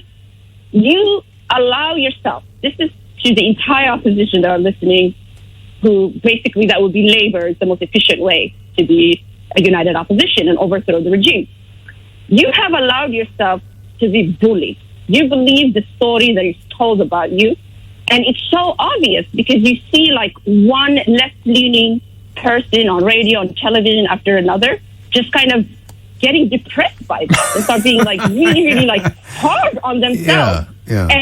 And it's like a self-fulfilling prophecy, and they're doing it on purpose. I mean, your entire media just tells you how low you are. But let me tell you something. I looked it up. I was like, I mean, how low can they be? The Tories in 1997 only had 165 seats when Blair came in. Can you imagine how they felt? It was like insurmountable.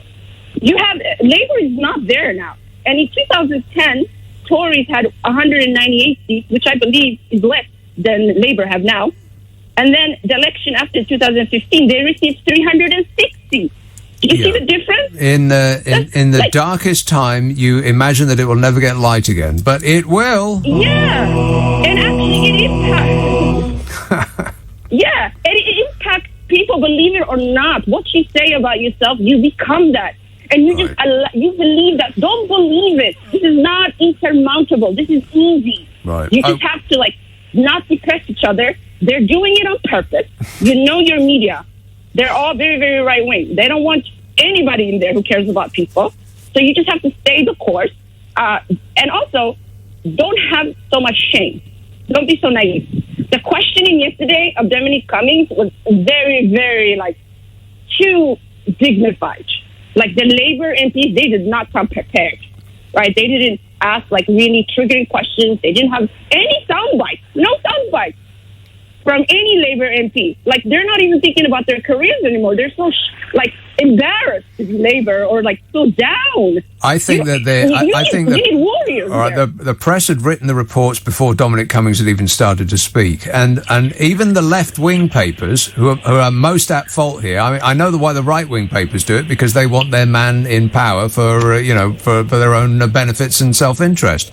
But the left wing papers, just as you described, their shoulders are down. They're like, oh, well, there's nothing we can do. And they were dismissing what Dominic Cummings was saying as being uninteresting to the public. They were dismissing it as he was saying it, that, oh, well, will this make any difference? As in, we've lost already. Exactly. So we just had a pep talk from a New Yorker. Yeah, Sarah, I'm going to go, but thanks for that. David texts, I live in Grimsby. 70% of people here voted to leave the European Union and then elected a Conservative MP to help our fishing industry. We're now not allowed to fish in Norwegian waters, and tonight I've had to pay an extra 50p for my fish and chips at the chip shop. What? Still waiting for a Brexit bonus, says David. Well, at least they all knew what they were voting for. That is absolutely true. Correct. I've been told that about 1 million times, approximately. Daniel tweets, who do you think will lift the Champions League trophy tomorrow, Nick? Well, I suspect it will be a team of mostly foreign players with a foreign manager and staff and a foreign owner of dubious character. You know, an English football club. Let's have Peckham. William. Good evening, Nicholas. I'm a blind person who lives alone and is housebound and diabetic. My general opinion is no one seems to know what's going to happen, but everyone seems to be of the opinion that they've had enough. And if the government tries to lock us down again in June, I suspect there's going to be a situation where the PM's going to have to resign and call an election because the public just won't put up with any more. Well, I don't think that that's right. I think that the public have shown, if anything at all, we have an unlimited capacity of putting up with of having our freedoms removed. We actually seem to enjoy it. I mean, I can't go anywhere and I can't do anything except stay in my house.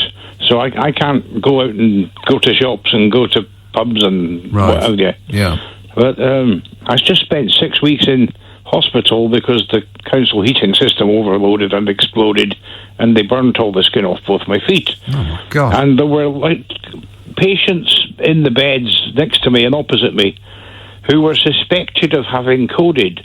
Really? And they were on their mobile phones trying to get tests, and they're being told, oh, you have to come to Newcastle, you have to go to Aberdeen, you have to go to all these different places. And they're on their telephones in a big London hospital trying to get tested for COVID, and the hospital apparently couldn't test them for COVID. They come round and give you a swab every other day, and we all got those, and they could check those to find out whether you had any possible symptoms. Right. Well, possible symptoms in a packed ward of other people. Right. Well, no, you think they might check that before you go in? A general ward. Once I was out of the burns unit, after about the first 3-4 weeks, they put me into a general ward. So you just had all kinds of people with all kinds of stuff going on. I'm just so glad to be back home. Right. Well, there's stuff you hear. I am stunned. Thanks for that, William, and I wish you all the best. All right, cheers, mate. So I'm not sure that's right. I think that, if anything, we have really shown an almost unlimited capacity for self-denial. It's a bit masochistic. I think we're known for it, actually. Other countries do sadism. We do masochism in large amounts. We love a bit of it. It is all that public school boy. Thank you, sir. May I have another? Isn't it? And I think that a lot of people would take great comfort in being locked in again. Oh, we don't have to make any decisions. Thank goodness for that. It's like being institutionalised. I think a significant number of people in this country are yearning to be locked indoors. James texts, is answering job interview questions such as, why would you like to work here so I can give my mates and family extra business deemed acceptable in government nowadays? Might try that one day and see if I still get the job. Well, it depends what the job is. If it's to lead a nation, then you are an absolute shoo-in. Ain't that right, Bodger? I can't comment on that. Have I done the break yet? Yeah, I have. Wow, I am very good at this job. Sanj in Wokingham texts, a current right-wing comedian is Jeff Norcott. He was a regular on the MASH report. He is funny, but I most definitely don't agree with any of his political views.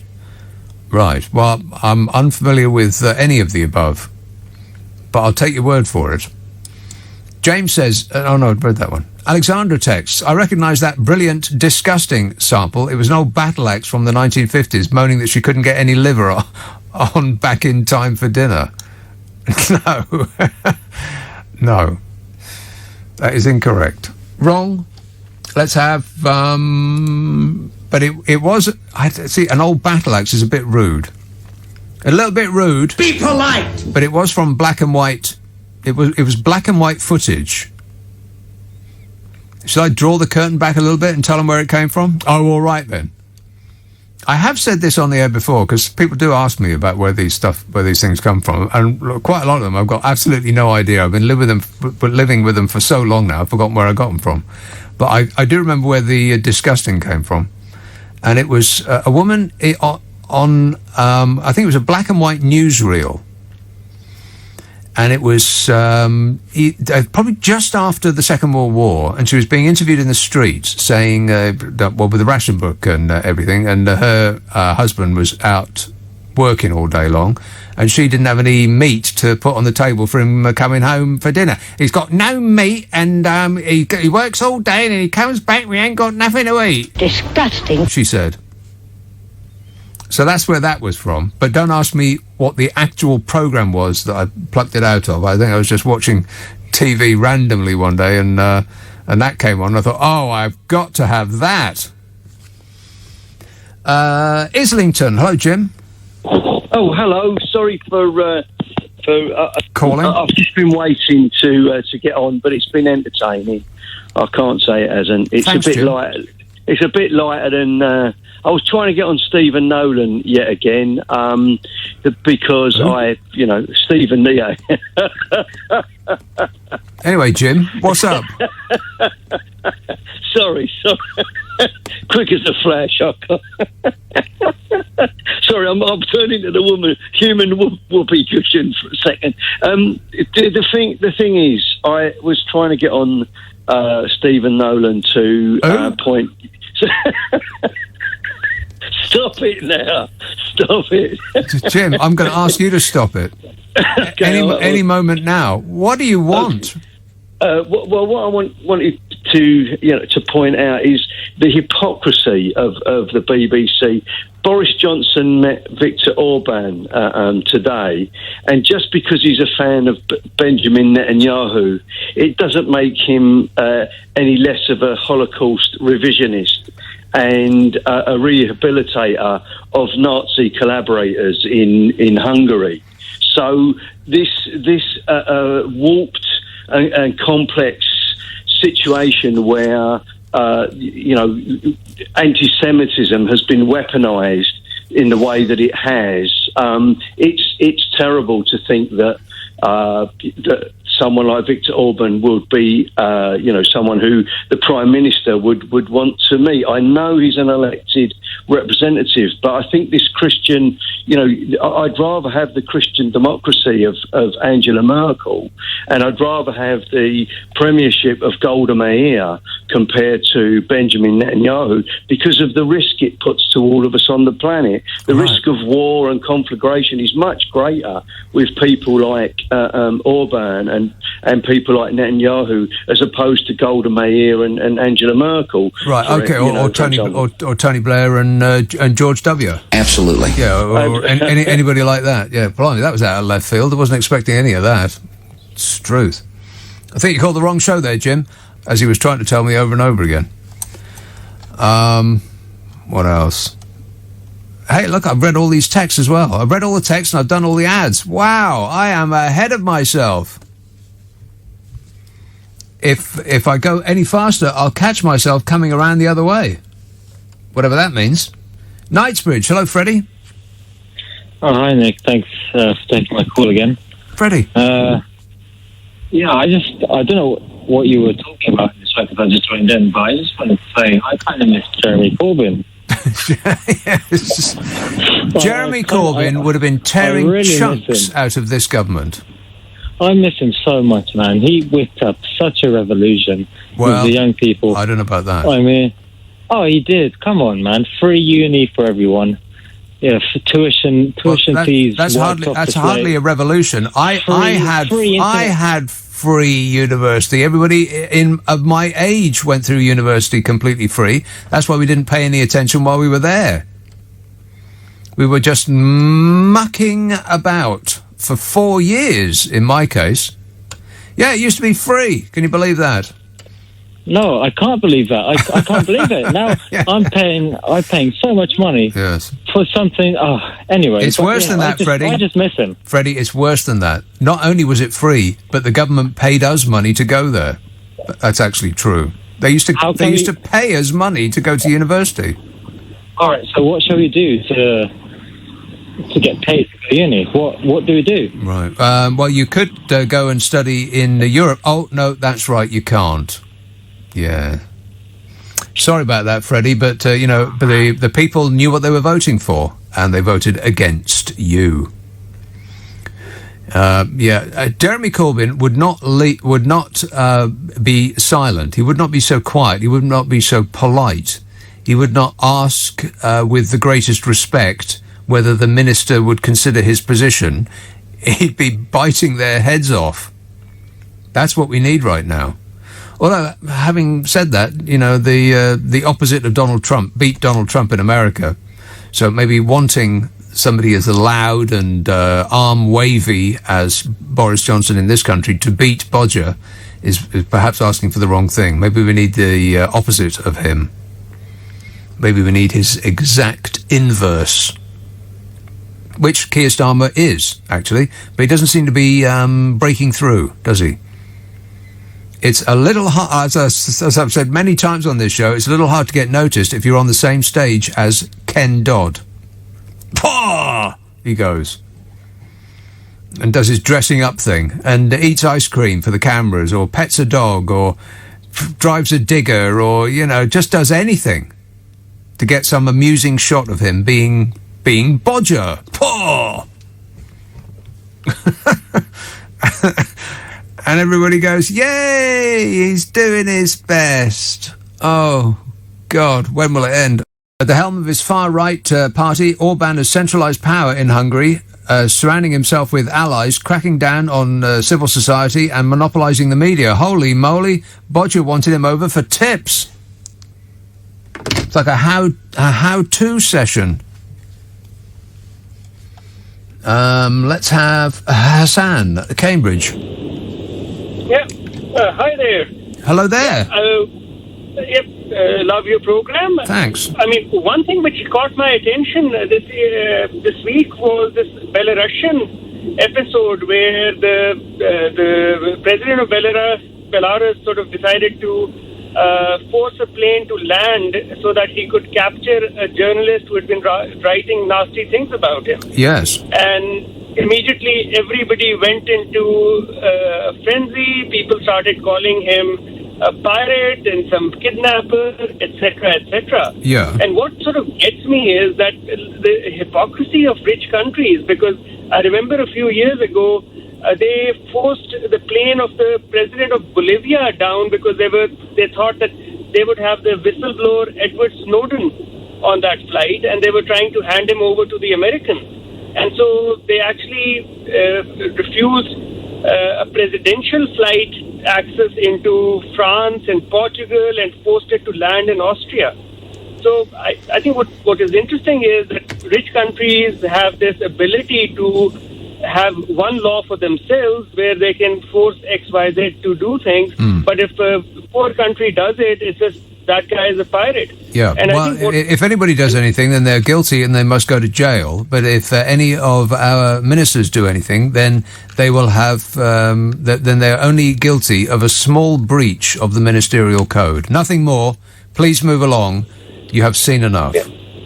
Yeah, no, exactly. And I think it's also quite sad because if you look at how we're treating Julian Assange in the UK, right? I mean, he's a whistleblower. He's been put into solitary confinement. He has sort of lost weight. He's on suicide watch, etc. for years and years. And then are we surprised that Putin, somebody else...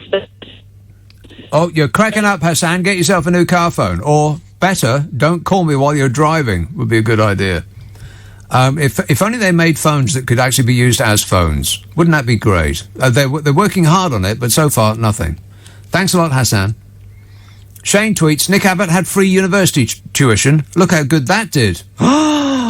What? That is a good point. Pay attention and learn at school, kids. Otherwise, you might end up like me. Let that be a lesson to you.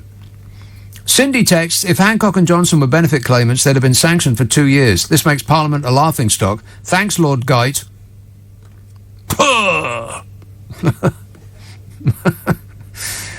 It is a joke. I mean, if all of the above, if everything we know means that they are only guilty of a small infringement of the ministerial code, that means that somebody should rewrite the ministerial code.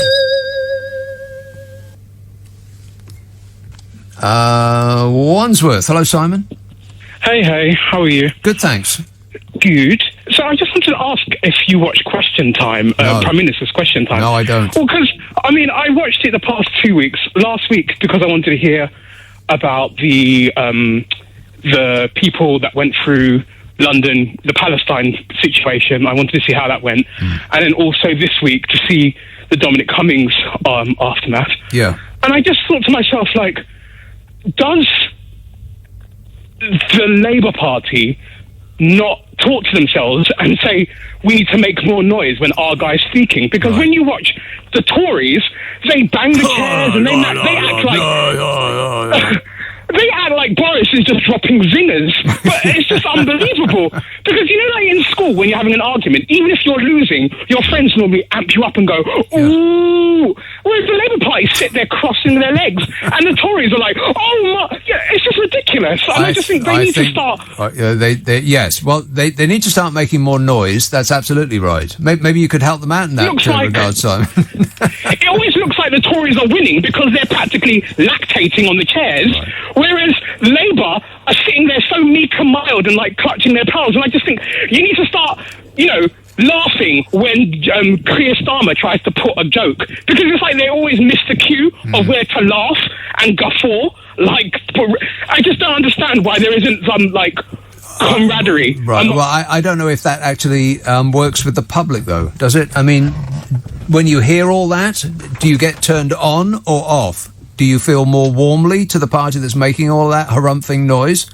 All of that waving their paper? I mean, to me, that's a massive turn-off. I would vote against the party that's making all that noise. But Keir Starmer does need to make more noise, not decibel noise. He just needs to start tearing chunks out of this government. I mean, good grief, how much of an open goal do you need? Jezza Corbyn would be doing just that. He would rip them into shreds on a daily basis. And I think that's what we need right now. It has to be. Because no amount of evisceration from their own number seems to be actually making the slightest bit of difference. In fact, it seems to make them ever more popular. It's absolutely incredible what's happening. I mean, you heard him yourself. Dominic Cummings, 7 hours he went on, outlined a series of failings by Matt Hancock and the smoking ruin, that's what he called it, the smoking ruin Department for Health. Why is it a smoking ruin? Well, is it entirely possible that it's 11 years of the party of safe in our hands? I mean, how long should go by before it's their fault? After what period of time of a Conservative government does it stop being Labour's fault? Approximately to the nearest decade. If the Department of Health was a smoking ruin, then it has to be the Conservative Party's fault. No? He said that Hancock lied in January last year that pandemic preparations were brilliant when they were completely hollow. Oh, they're brilliant. Well, as in so bright it's hard to look at them. I don't believe there were any. Wasn't that it? That there weren't any pandemic preparations because Bodger Johnson, as I said before, pretty much the first thing he did was to abandon the government or to ban, to disassemble the government committee whose job it was to plan for a pandemic. And with perfect timing, he did it just months before we had an actual pandemic. The very same thing that his best buddy in the whole wide world, Donald Trump, did in America. He had no strategy. There's no strategy. I have no strategy. There's zero strategy. There was zero strategy, and that was our position as well. None. We had as much strategy as we had personal protective equipment, as in zero. The cupboard was bare. And what's amazing is that they had like a rerun, or not a rerun, but one of these wargaming things that they do. I think in 2018, a couple of years before it all kicked off, and they said, "Well, what might happen in a pandemic?" Oh, I don't know. Let's see if we can figure that out. Because it's not like it came out of the blue. People have been warning about this for decades. As I've said many, many times, you didn't need to be a medical expert. You didn't need to be a virologist or an epidemiologist. You just needed to go to the cinema. Practically every month for the past 40 years, there's been a film at the cinema that was something like this. Don't make me give the big list out. I'll have to go root around in my file to find it. But there's about 50 films that were this precise scenario. And the result came that we didn't have enough PPE. And what did they do about it? Not a thing. Well, worse, they disbanded the committee that told them that. Wow. And they're still in positions of power, still doing their job. And the public still defending them. They're doing their best. Cummings alleged Hancock lied about testing hospital patients for coronavirus before they were sent back into care homes, in a suggestion that thousands died because of his dishonesty. And their popularity went through the roof. He claimed that the health secretary lied about getting people the treatment that they needed during the first peak in last March and April, adding that many people were left to die in horrific circumstances. Yeah, that's right. Cummings then accused Hancock of appalling behaviour towards the Chief Medical Officer, Chris Whitty, and Chief Scientific Advisor Patrick Vallance, saying he used the whole "we're following the science" as a way so that he could always say, well, if things go wrong, we'll blame the scientists, it's not my fault. Yeah, but how did he do apart from that? Oh, fabulous. And by the way, have I not been saying that all along? All of that, we're just following the science thing, is to use scientists as a deflector shield. Telling us all we need to know. Downing Street insisted that the Prime Minister has full confidence in the Health Secretary, Matt Hancock. Just brushed it off, as though Cummings never said a thing, as though none of the above ever happened. Oh, we've got full confidence in Matt Hancock. Oh, well, that's the matter closed then. Yeah, and you know what? It doesn't matter if none of the above allegations are true. I mean, just everything else should make the Prime Minister have something less than total confidence in him. Even if none of the things that Dominic Cummings had said about Hancock were true. I mean, the number of deaths compared with pretty much every other country on earth might be a good reason to have less than full confidence in your health secretary. It says to me that what the Prime Minister actually has is exclusively his own interests at heart, and that all he's concerned about is that, being king, and all other considerations are secondary. And if I was Matt Hancock, I'd be worried about that, because he'll be out the door and blamed for everything just as soon as it suits Bodger's interests. Anybody want to lay a bet on that? I mean, you can sort of see it in Matt Hancock's eyes. He looks permanently terrified.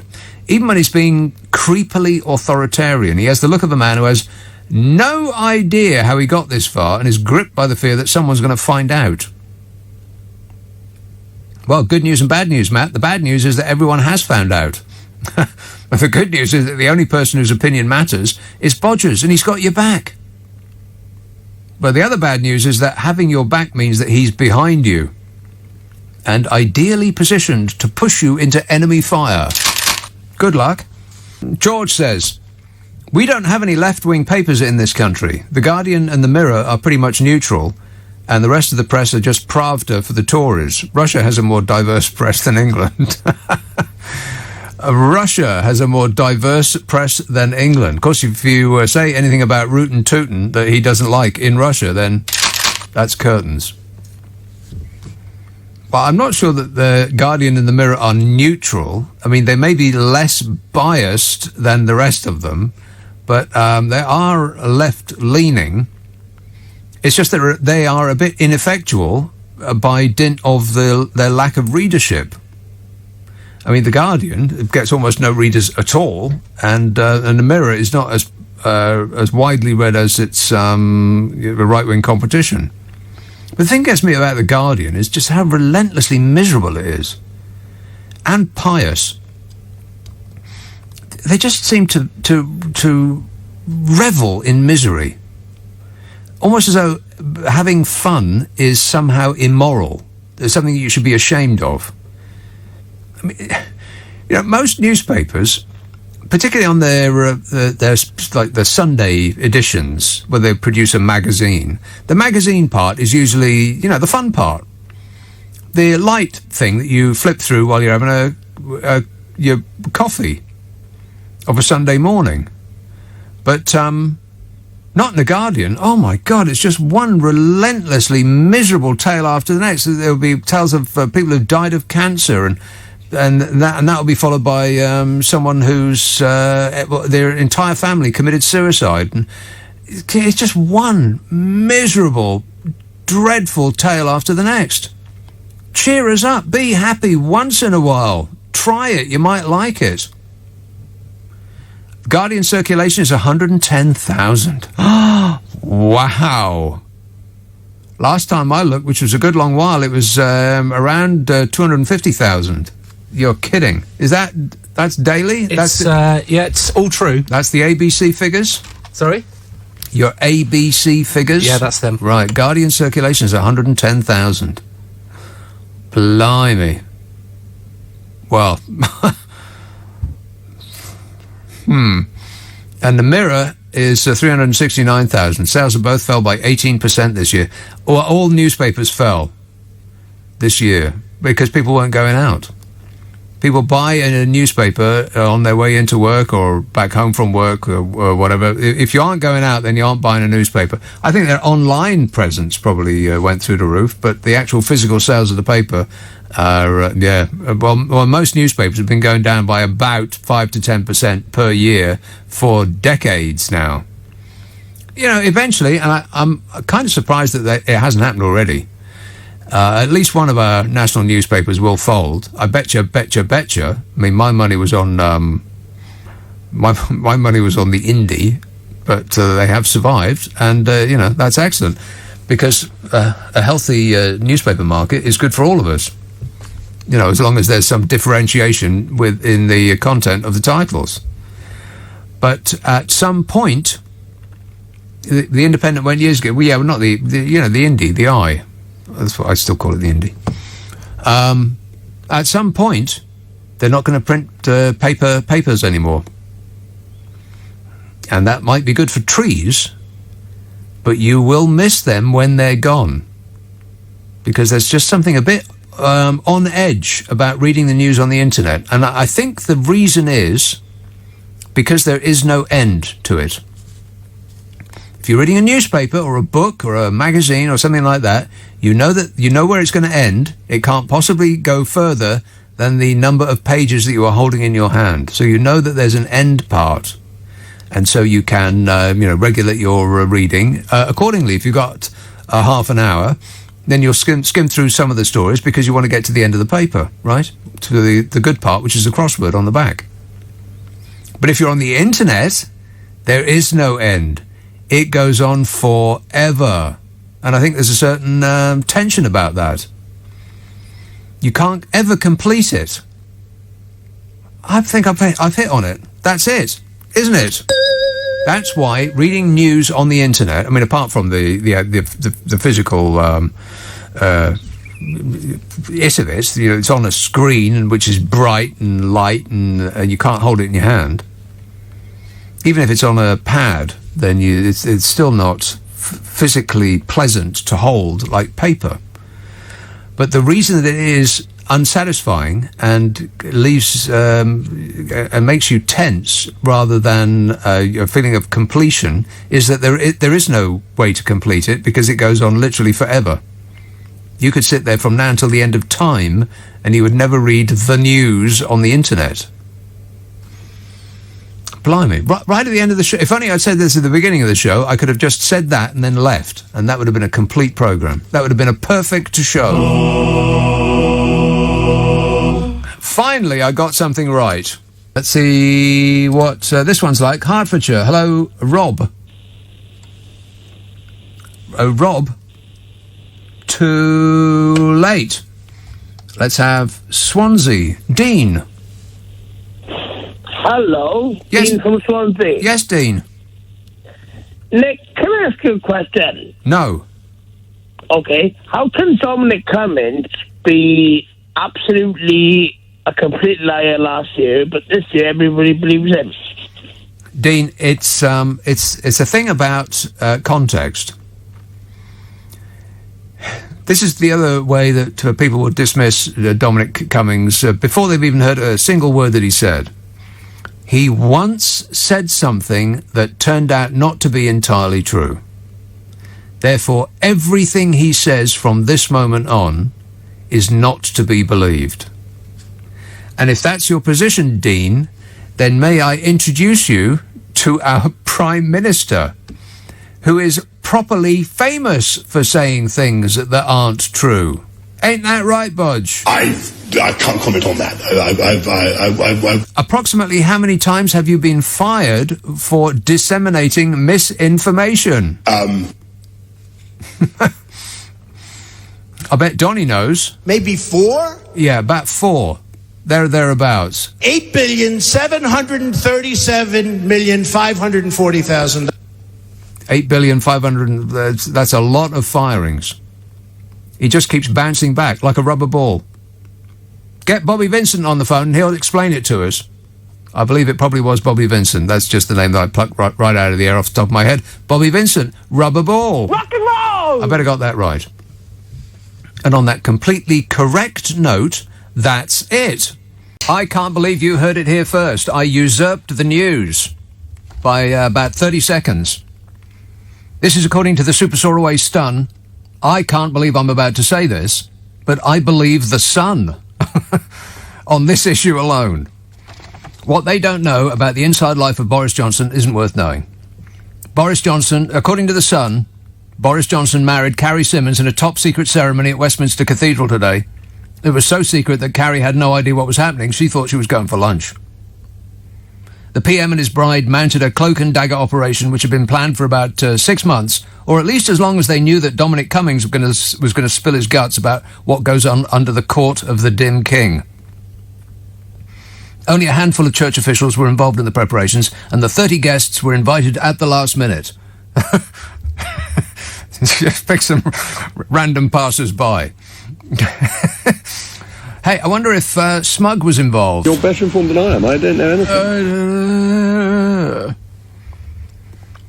Even senior Downing Street aides were totally unaware the couple were about to tie the knot. Well, senior Downing Street aides being totally unaware, that sounds about right. Yeah. Yeah, that seems to fit them like a glove. We're totally unaware. We're like, what? Boris and Carrie chose to tie the knot in London's main Roman Catholic cathedral just 1.5 miles from Downing Street. Visiting tourists were blissfully unaware it was about to host the wedding of the year. No. No. No. Not the wedding of the year. Anybody else would have been a good idea. Anybody who was married for the very first time. I don't think you get to be the wedding of the year if it's the 10th time you're doing it. Shortly after 1:30 p.m., the Byzantine-style church was... Does anybody know what that means? No. It's a church. Don't worry about it. It was suddenly cleared out with great vengeance.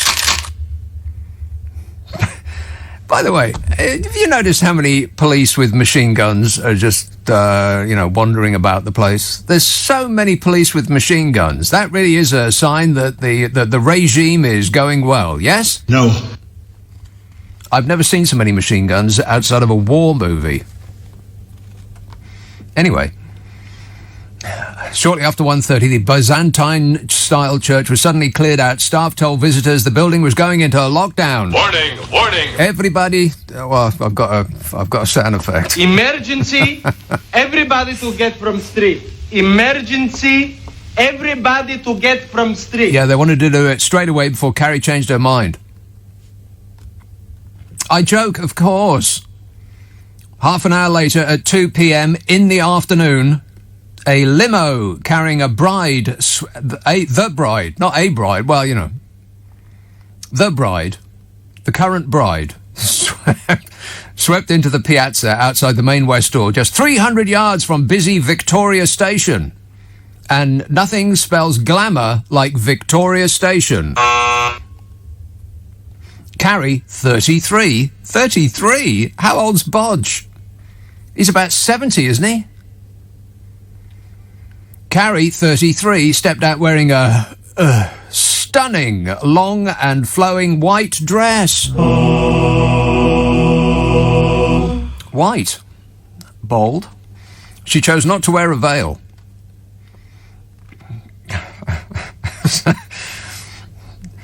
So she wanted to see what she was letting herself in for. Bride and groom walked down the aisle to classical music and shared a kiss after the reading of their vows. Vows. Okay. Cops mounted a massive security operation around the ceremony. It's believed armed police were standing by in case Bodge spotted some top Tory totty and couldn't help himself. One witness said the cathedral went into lockdown for the half-an-hour service to stop him escaping. Another witness said he was extremely happy, as you can imagine. He looked very smart and was in a very dapper suit. It wasn't him! You've married the wrong man, Carrie. The witness said they read each other's vows and then they shared a kiss. Moi. Vows. What on earth could the vows of a twice-divorced serial philanderer possibly be? Till death us do part, or someone hot with a stripper pole in their front room comes along? Their respective children were delighted, whoever they are. There is now a rush to secure the position of mistress to the Prime Minister, a position that is now vacant, but not for long. Form an orderly queue, ladies. I'd get him straight down to the vets, Carrie. Pretend you're taking him for walkies, but book that operation straight away. It's for his own good. Asked about his nuptials tonight, one number 10 aide said, I've been told strictly not to comment. Nuptials? You keep it to yourself, mate. Disgusting. Ah, but isn't it a glorious day? Yeah. I don't know. Can anybody get excited about a man who's married for the third time? Was it 3 or 4? I'm not sure even he knows. Anyway, that's great. Now the front pages are going to be all about that, not his staggering ineptitude in the job that he's supposed to be doing. I expect he's going to go on holiday now. I think Vietnam is lovely this time of year. In other news, there's a Vietnam variant that has just been discovered in, guess where? That's right. The Vietnam variant is a hybrid of the Indian and the UK strains. It's like a cocktail. Booze. Scientists in Vietnam examined the genetic makeup of the virus that had infected recent patients and found that the new variant, according to Health Minister... No, I'm not even going to try that. I'm not even going to attempt it. No way. No. Anything that starts with NG, I'm not even going to attempt. Would you like to buy a vowel? They've just discovered a new variant of COVID-19 that's a hybrid of the Indian and the UK strains. His last name is Long, which is something that I can pronounce. Long, who is a doctor, said laboratory tests suggest that the new strain, which is a combination of the Indian and the British variants, may spread more easily by air than other versions of the virus. Oh, no. Oh, my God. We've discovered a new variant hybrid from the Indian and the UK strains, Long told a meeting of the pandemic, on Saturday, according to state media. State media? What must that, what must radio be like in Vietnam? Radio Vietnam. The health minister said the new variant could be responsible for a recent surge in COVID cases across Vietnam, wherever that is. It's now spread to 30 of the country's 63 municipalities and provinces. Q Bodger rushing to open up the country to flights from Vietnam. Encouraging the Vietnamese to come. The more the merrier. He'll be at Heathrow to shake the hands of every last one of them. Bring in a new variant. The dead will pile ever higher and his ratings will go through the roof. He's doing his best. Yeah. Wait a minute. Plus the marriage. Stop picking on him. Vietnam has previously received widespread applause for its aggressive pandemic response, with mass quarantines and strict contact tracing helping to keep infections relatively low. Of course, we've had contact testing over in this country. Contact testing tracing. Forgive me. Contact Oh, tracing. give it up, Boris. You're never going to get it. They have done spectacularly well, have Vietnam. In early May, the country had impressively recorded just over 3,000 confirmed cases and 35 deaths. What? 35 deaths. Not 35,000 or 35 million. 35 in number. 35, as in one more than 34. 35 deaths. And you're probably thinking, oh, well, it's only probably 100 people who live in Vietnam. And you couldn't be more wrong. They got 96 million people in Vietnam. What? 35 deaths. 96 million people. And you're probably thinking, well, they're probably stretched out over vast areas. No, they're not. They're packed more closely in than we are. The difference is that they're not led by the artful Bodger. Yes. In the last few weeks, Vietnam has confirmed more than 3,500 new cases and 12 deaths, increasing the country's total from 35 to 47. So they're very, very upset with themselves because they've now got 47 people died from 76 million population. I mean, they are practically geniuses at fighting this virus. So I bet Bodge completely ignores everything they say. Bodge knows best. Hey, Bodge. I can't comment on that. Blah, blah, blah. Do you take this woman to be your lawfully wedded wife till death do you part? I can't comment on that. I think he's betraying a quite stupefying ignorance. Congratulations on the happy day. I'll give it 6 months. Helen texts, wives don't need to testify, do they? Marriage on the cheap, as donations aren't allowed now. Vegan Lizzie says, Carrie and Boris, concrete proof, love has to be blind. Well, that's just offensive, Vegan Lizzie. What do you mean by that? Peter texts, now that Bodger and Carrie are married, does that make them Johnson & Johnson? Oh my God, I hadn't thought about that. We just done a £110 million deal with Johnson & Johnson for a jab. I had no idea that it was going to be them. Well done, Bodger, you win again. And Cass says, did Bosso? Who calls him that? B-O-S-O?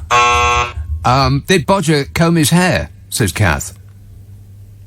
Well, there's a picture in the Stun. Now, I don't know whether it's actually a picture of the delirious event, but it does look as though he's not only combed his hair, but also had a haircut. What? I know. Yeah, I'm stunned. He probably had a wash as well. You know, not everywhere exactly, but just here and here. Brighton, hello, John. Hello there, Nick. Yeah. Hello there, John. Yeah. I heard the breaking news. Yes. Yeah, I had to phone you straight away. You heard it here first. Yeah, I can't believe what I've heard. Yeah, I think it has to be a shotgun wedding, really. Yeah, no doubt. Yeah. I wonder if there's any link to what happened yesterday with this him being cleared with all the allegations and that, Well, he cleared. I believe that he actually cleared himself of all allegations. There or thereabouts. Yeah. Yeah. I expect that it's exactly that. I mean, if I had to guess, I would say that it was a ruse to get Dominic Cummings off the front pages and to put all of that behind us. You can just slough all that off and move forward as though none of that ever happened. Yeah. But we are told that it was planned for 6 months already. But you know what? I only believe it's true if Boris Johnson says it isn't. I don't believe anything any of them say anymore. So if they say they've been planning it for 6 months, I reckon they've been planning it for 6 minutes. Yeah, well, I didn't think like that. I didn't. Yeah, your mind works in different ways, thinking like that. I was thinking, with all these other dodgy things, it's dodgy goings on. Whatever is probably best for Carrie to tie him down as quick as possible before he disappears and does a runner. Right. Of course, recent history does say that whether he's tied down or not, that makes absolutely no difference whatsoever as to whether he does a runner or not. Okay, thanks a lot, John. Marilyn says, I'm a bit worried about Boris. If he got married in a church that was closed to the public, then the marriage might not be legal. Maybe that's what he hoped for. I wonder if this is too late to get on the front pages of tomorrow's papers. I wonder if it is. I mean, you would think that they would have timed it perfectly, because the Sun has got it on its website at the moment, but I don't know whether they'll have it on their front page tomorrow. But if there's anything that's going to make people forget about all of the the mountain of dead people in the rear view mirror, and the most strict lockdowns practically on Earth, which resulted in the most chaotic and catastrophic economic result, if there's something that's going to make people forget about all that, it's a wedding. Oh, isn't it lovely? I'm surprised they didn't do like a whole, like a royal thing, the parade around in an open-top carriage. He could hire one of those Boris bikes, take her on the crossbar. Why not? Let me have County Durham. Hello, Sean. Hello, mate. How are you doing? Good, I wonder thanks. who paid for his wedding. Excellent question. I wonder who paid for his wedding dress. Who paid for his wedding? Exactly. Yes. Wedding dress. Oh, the dress. She wouldn't have wore it.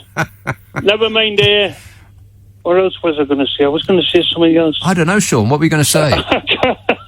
Got to make notes, man. It's such a farce, isn't it? It's surreal. It's. I think she wants to go to Specsavers. Well, that's just offensive, but it's probably the best to get your eyes regularly checked at that age in life. Thanks a lot, Sean. It does occur to me that it's a bit weird. Chelsea won. Can you believe that?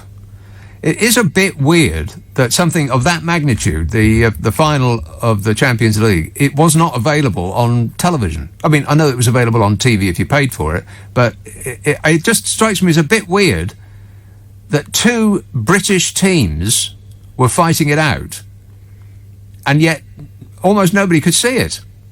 I mean, there isn't even, as far as I could tell, a highlights program. How weird is that? I think there should be some sort of law against that. If you've got a spare moment in your busy diary, Bodge, you want to get on to that? Yeah. On that subject, by the way, you know that he was painting himself as the hero of the hour. In fact, he was saying that only because we got Brexit done have I been able to quash personally and with my own hands the whole idea of the Super League. Remember he came out and said something like that? I have personally been able to save football because we've got Brexit done, which was the most fantastical fib you've ever heard in your entire life. First of all, it had absolutely nothing to do with Brexit, and that's A. And B, he didn't do anything of the sort. This has just come out. Of course, this will get squashed too with the news of the deliriously happy event. Boris Johnson gave his backing to plans for a European Super League, sources told the Mirror. In April, 6 Premier League clubs joined European heavyweights in becoming founding members of a league that would do away with promotion and relegation and threaten to displace current club competitions. It's just such a weird thing. I mean, it's an American thing, isn't it? American sports are rubbish. They are. They're absolutely rubbish, American sport. There is no American sport that is worth your time. Basketball is rubbish. Baseball is beyond rubbish, and American football is just properly silly. That's all they got. Oh, they got ice hockey, which is unwatchable. But they have these leagues where you can't get demoted, so essentially it would have been just a series of friendlies. Who wants to see that? So the plans sparked outrage, as you know, fans protesting, leading to Man United's clash with Liverpool being cancelled. And following the backlash, the Prime Minister called the plans very damaging for football. Like he cares one way or the other. But he wanted to insert himself in it because he thought, oh, this is what the proles like. I'm going to paint myself a hero. And he said that Premier League clubs must answer to their fans. But questions were raised after it was revealed that he had met Ed Woodward days before the launch of the Super League. According to sources inside Number 10, the Prime Minister's Chief of Staff, Dan Rosenfield, told him about the proposals after his meeting with the Manchester United chair, Ed Woodward. Ed Wood. The government insider claimed Boris doesn't know much about football, so he said it was a great idea. So Dan told the clubs that Number 10 wouldn't stand in their way, and then it all kicked off. So Bodger was all for it, apparently, but then pretended that he was all against it when he realised that things were going against him. He took a principled stand. God, what a shower, eh? A second source close to the football clubs also claimed that the Prime Minister appeared to have given Mr. Rosenfield the impression that he was happy for the scheme to go ahead. Boris Johnson almost ruined football. They said Ed came back to the clubs to say that they got the green light from Number 10. Dan would not have freelanced all the way through without checking Boris's view. Well, and if you doubt any of this, ask yourself this. Is it more likely than not that Boris Johnson met a man representing a wall of money and thought it would be a great idea for them to make even more money by selling a British institution? I mean, the Tories specialise in that, especially the current gang. They claim patriotism while selling the family silver. Slowly, so you don't notice it, but slowly and surely and permanently, so that the country is weakened and diminished, and then they wrap themselves in the flag and cite the Queen and get the proles on side while picking their pockets. I mean, they've done it to the NHS, slowly stripping it for parts, and they've been attempting to dismantle the BBC for donkey's years. They've managed a steady decline of the health service, waiting lists. I mean, they say they're bad now, but they were at their worst ever before anybody had even heard of COVID. The problems with the NHS aren't the fault of the virus. And outsourcing treatment to private providers has been Tory policy for decades. They say they support the nurses, and then they don't give them a pay rise, and they take away their free parking. You're welcome. Thank you. It's amazing. They say they support the service and then preside over a catastrophic fall in the numbers of medics. We've got among the fewest hospital beds of any country in Europe, and terrible numbers of GPs, as you'll know if you've tried to get to see one lately. And don't even get me started on dentists. What time's your appointment?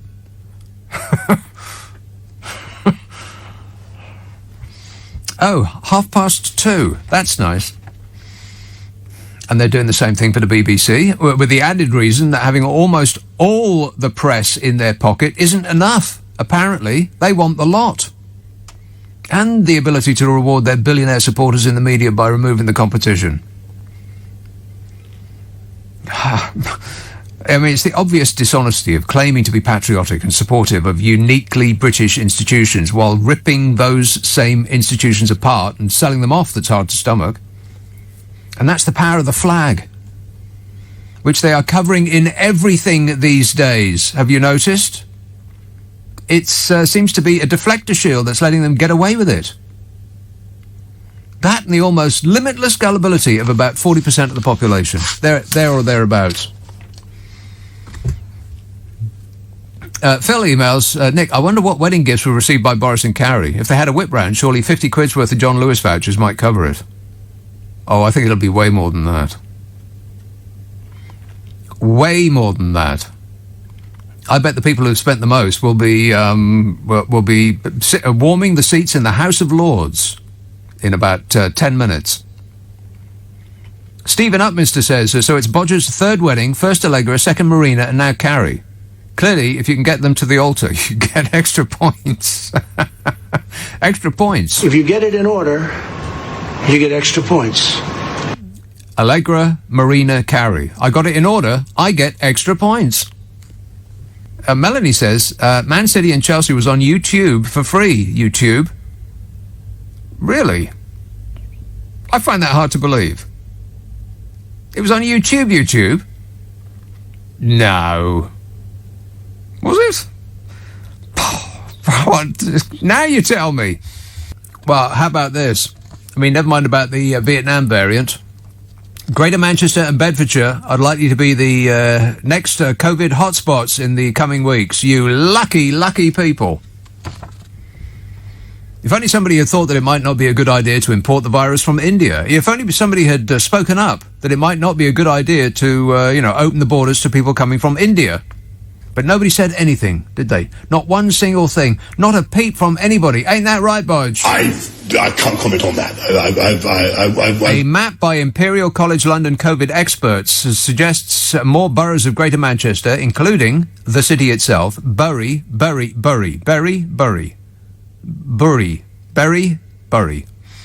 Burnley, are going to that's about 6 places, by the way. That's not all one. That's not me mispronouncing the same place over and over again. That's all 6 places. Bury, and Bury. They're near Italy, Otley, and Italy. They're going to see infections spike in the first week of June. Mark it down in your diary. Blackburn, Bolton, Rossendale are already hotspots in the northwest, which has the highest rates in the country. You are number 1. Meanwhile, number 10's top advisors said the R rate of the virus is at least 1 in England, meaning the outbreak is growing again. Oh, no. But Bodger didn't get that message because he was trying to remember the name of the woman that he cheated it on his first wife with, or the one that he cheated on his second wife with, and the one that he cheated on the woman that he was cheating with. And it's just complicated. It would confound the minds of the brightest people, trying to figure out who was doing what to whom. So imagine how it confounded his mind. Yeah. Wait a minute. Health Secretary Matt Hancock. That is never going to sound right. You believe that the Health Secretary is Matt Hancock? No. Incredible, isn't it? Still is. Health Secretary Matt Hancock said the Indian variant had become dominant in England and now makes up between 50 and 75% of cases. Which might mean that it has, or it might mean that he said it may become dominant, or the variant might not even exist. It's not a question that he wants to answer yet, as those details will come out in due course at the correct moment, in the fullness of time, when everyone's paying attention to something else. Oh, let's burst into life. What have you done? She ran away and then she came back again. Excellent work. Whatever it is you just done, fix it. I think. Let me just try it. No. Never mind. Better luck next time. Where was I? Oh, yeah, the Indian variant. Experts believe that the Indian variant is going to cause a third wave, which is odd to me. They keep saying that this or that is going to cause a third wave. We've had 3 waves already. Why do they keep saying we've only had 2 waves? We had wave number 1 in March last year, another bigger wave in November, and then a bigger one still in January. I think they're conflating November and January's waves as being one wave. But it isn't one wave. There were 2 huge spikes. They went up and then it went down and then went up again. That's 2 waves. I mean, have you ever seen an actual wave with 2 peaks?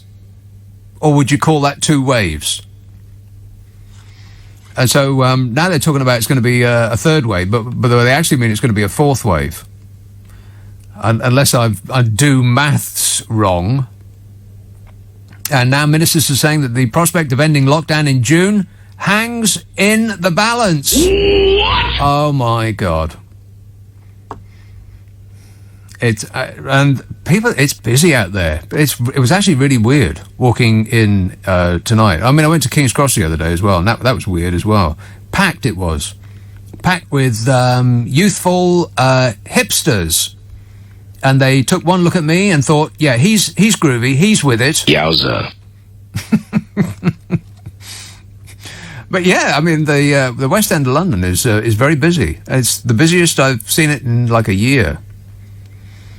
I mean, for a while now, kids have been congregating in Trafalgar Square, like late at night. I think in absence of being able to go to a club, kids that are, who live in the surrounding area, I suppose there must be a lot of them, they've been congregating in Trafalgar Square, like all night long, just mooching about and, looking malevolent.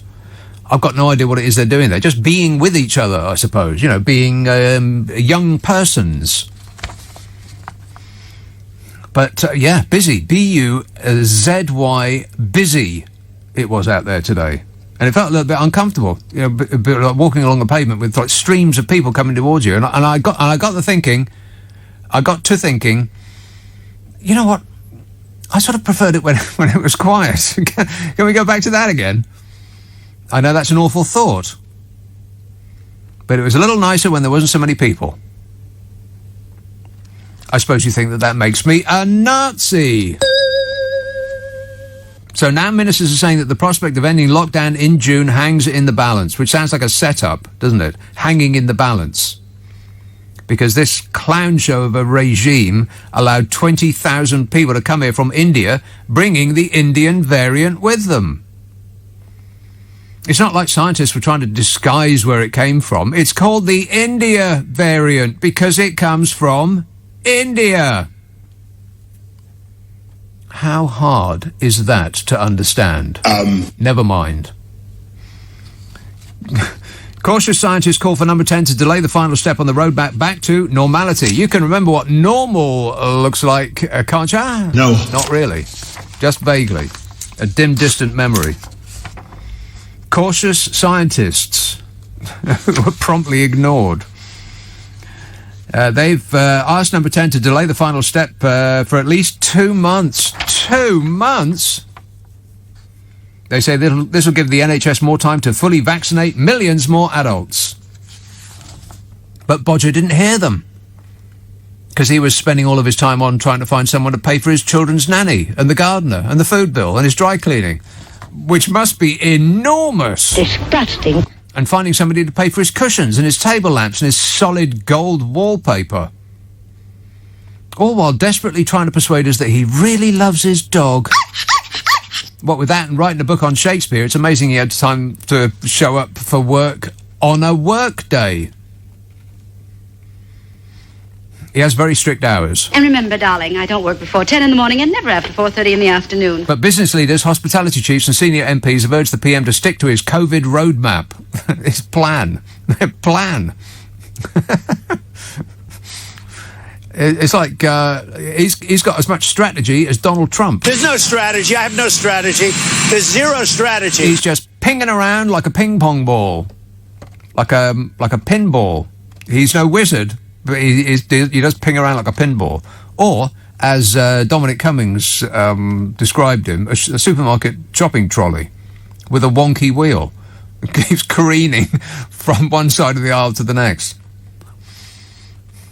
Business leaders, hospitality chiefs and senior MPs have urged the PM to stick to his COVID roadmap, begging him not to steal our summer and warning that any delay would be devastating for the economy, or what's left of it, they mean. I mean, I suppose it's too late to tell him to close the borders to the virus. It's hard, isn't it? For someone who was elected on the promise to close the borders and who promoted a woman whose specific job title might as well be dinghy spotter... He's a bit reluctant to, close the borders to a deadly menace. If he spent as much time and money closing the borders to a killer virus as he spent on pushing some dripping wet refugee back out to sea, we might have 130,000 fewer dead people. Still, never mind. As I've been told many times, leave him alone, he's doing his best. Imperial College's analysis now suggests that by June the 13th, mark it in your diary, Bedford, Kirklees, Manchester, Bury, Bolton, Rossendale, Blackburn, Burnley, Leicester, Birmingham, Worcester, Reading, Kingston-upon-Thames, Lambeth and Canterbury are in the soup. Hotspots. That doesn't really leave many non-hotspots, does it? Do you want me to read that list again? No. Yeah, it pretty much includes you if you live in this country. Hotspots by June the 13th will include, but are not limited to, Bedford, Kirklees, Manchester, Bury, Bolton, Rossendale, Blackburn, Burnley, Leicester, Birmingham, Worcester, Reading, Kingston-upon-Thames, Lambeth and Canterbury. Wow. I mean, where's Cool on the map? On that map of hotspots, apart from the Isle of Man? And no one wants to hide out on the Isle of Man, because that would mean you'd be, living on the Isle of Man. Boring. Couldn't be more dull. No offence. It'd be like living in an episode of Last of the Summer Wine, but with no laughs. Which would be just like living in an episode of Last of the Summer Wine. Matt from Seattle has emailed just regarding the Champions League not being on free TV in Britain. It was even on regular free TV here in the US. Blimey. Here in Seattle, it was live on CBS Channel 7 at lunchtime. Sorry, it was not available for more people. Daft. Well, I can understand why, companies with spending a boatload of money on getting that to competition wouldn't want to spread it around free TV. Of course they wouldn't. But it seems a bit weird that it was on free TV in America, because no one is interested at all. Americans aren't remotely interested in a sporting match unless it lasts 4 hours long and is dull boring. They just don't care. Free, they'd say, too bloomin' much. George tweets, Boris Johnson vowed not to cheat too often. And Sean says, Nick, was Cummings the best man? Well, if it was Matt Hancock who was the best man, he'd have forgotten the ring, gone to the wrong church, picked the wrong day and burst into tears. Let's have Oldbury. Hello, Ranjit. Hiya, Nick. You okay? Yes, good, thanks. Right. I did want to talk about something else, but then your producer says we may get into deep water, so I have to be careful. Right. Dominic Cummings and this wedding, okay? Boris Johnson screwed over the whole of this country. Nothing happened. His popularity got bigger. He screwed over the fishermen. His popularity got better. He screwed up everything. He's got better. I reckon, on Wednesday, what was the biggest thing that hurt Boris Johnson about what Cummings had said? Well, there's a poll out. I'll go through the poll that was in the Mail today, and I think everybody just thought, oh well, never mind. He's doing his best. That's seems to be the the general synopsis. Yeah. But I reckon that what's his name, Cummings, might be a double agent. He might be a spin doctor working for Boris Johnson with a cunning plan, right, to increase his popularity. Now, everyone's going to be talking about the wedding. A couple of weeks ago, just about 4 days before the local elections, it was leaked out about the wallpaper.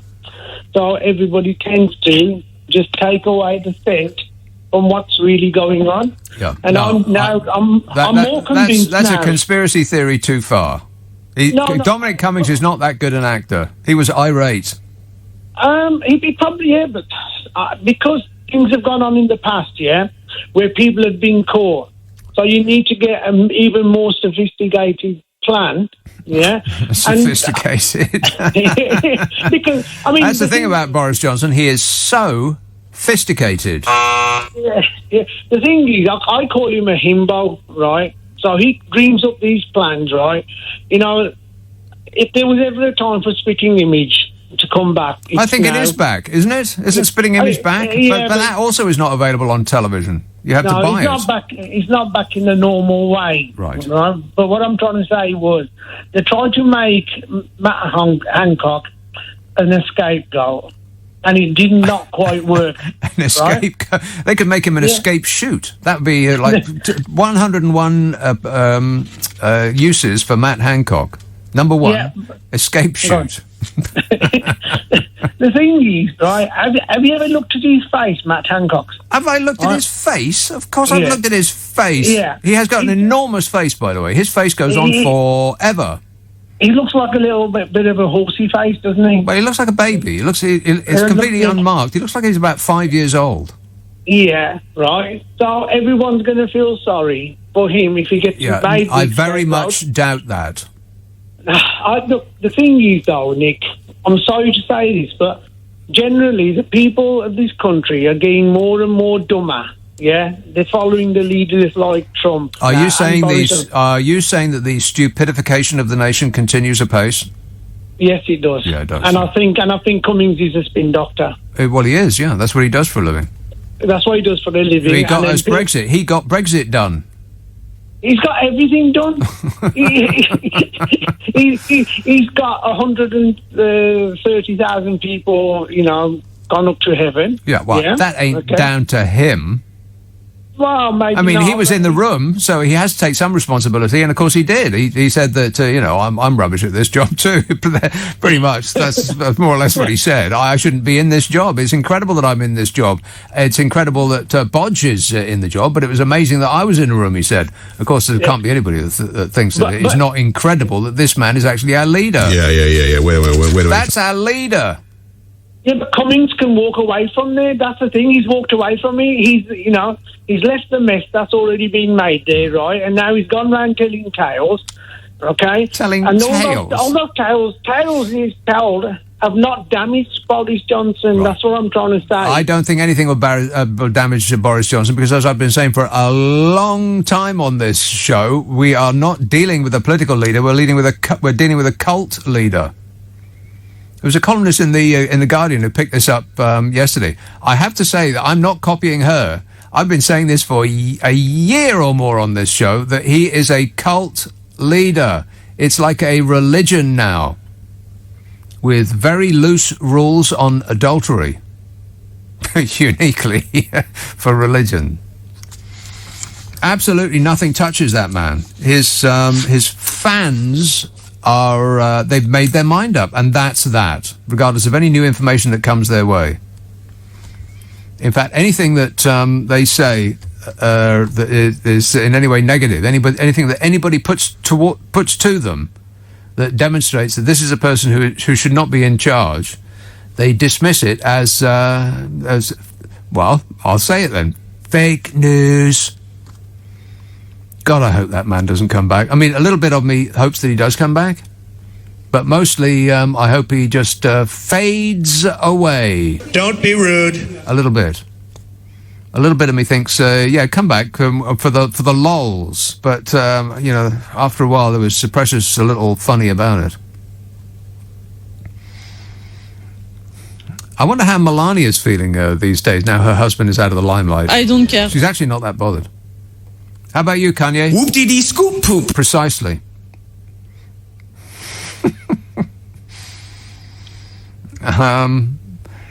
George says, I read that. Read that one. This anonymous text says, Nick, I sincerely think this country would be in a better place if Jeremy Corbyn was Prime Minister. What do you reckon? I reckon it's indisputable that anybody else would have done a better job. We having pretty much the worst record of any major country on earth. So by definition, almost anybody would have done better. I bet Dylan the dog would have done a better job. Let's give it a go. I mean, Bodge isn't going to be showing up for work anytime soon, is he? Of course not. I bet he picks the biggest COVID hotspot on earth, takes his entire retinue with him, and brings back a whole new exciting variant. Yeah, it seems indisputable that Jeremy Corbyn could, if not do a better job, he couldn't possibly have done a worse job. I mean, at least you've got to admit that. I mean, he wouldn't have sprayed all that money around to friends and mates and donors, would he? For a start. And he wouldn't have been... And I bet that the first thing he would have done on getting to the top job would be to, actually show up for work, as opposed to going on holiday, which was the first thing that Bodge did. The very first thing Bodge did when he got the keys to number 10 was say, right, that's it, I'm leaving. Who does that? Who starts a new job by saying, I'm going on holiday now? That's incredible, isn't it?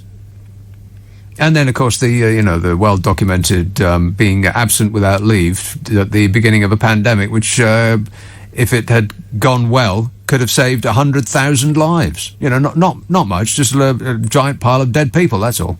Nothing to get upset about. John emailed, Bodger told yet another fib. Just days after reports said the Prime Minister and Simmons were said to have sent save-the-date cards to family and friends for an event on the 30th of July, 2022. They wed today. Can Johnson get any dates right? Well, maybe it's the divorce party. Got to plan ahead. Dominic in Germany says, last year the Orange president used police to clear his way to a church for a photo opportunity, and today Boris used the police to clear a church for a photo opportunity. Do I spot a pattern, says Dominic. Absolutely, and they're both very, very honest people. I'm a person that wants to tell the truth. I'm an honest person. He lied. Southampton, hello, Simon. Hi, Nick. I've got two great big reasons to say thank you to Prime Minister Johnson today, which is not something that I would normally ever say. Right. But before I do that, I just want to quickly ask you two quick things. Did you have a chance to look at that Godfather of Harlem that I said about? No. Okay. What channel is it on? I don't know. I can't. He's on one of the mainstream channels, but I don't know which one. Oh, you mean terrestrial?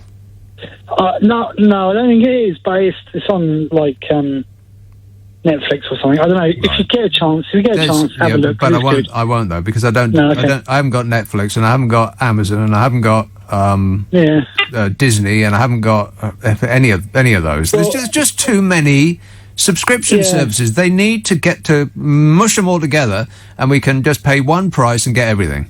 I know. If you I was going to say if you put me on hold after this call, I'll give you sources, but then that's not a good idea. No.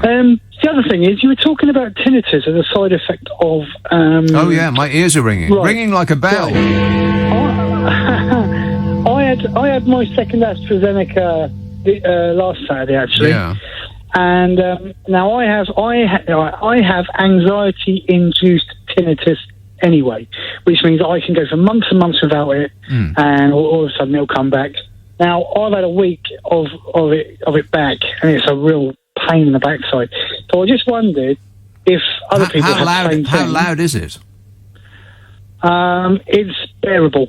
Some days it's noticeable, other days it's really like, oh God, shut up.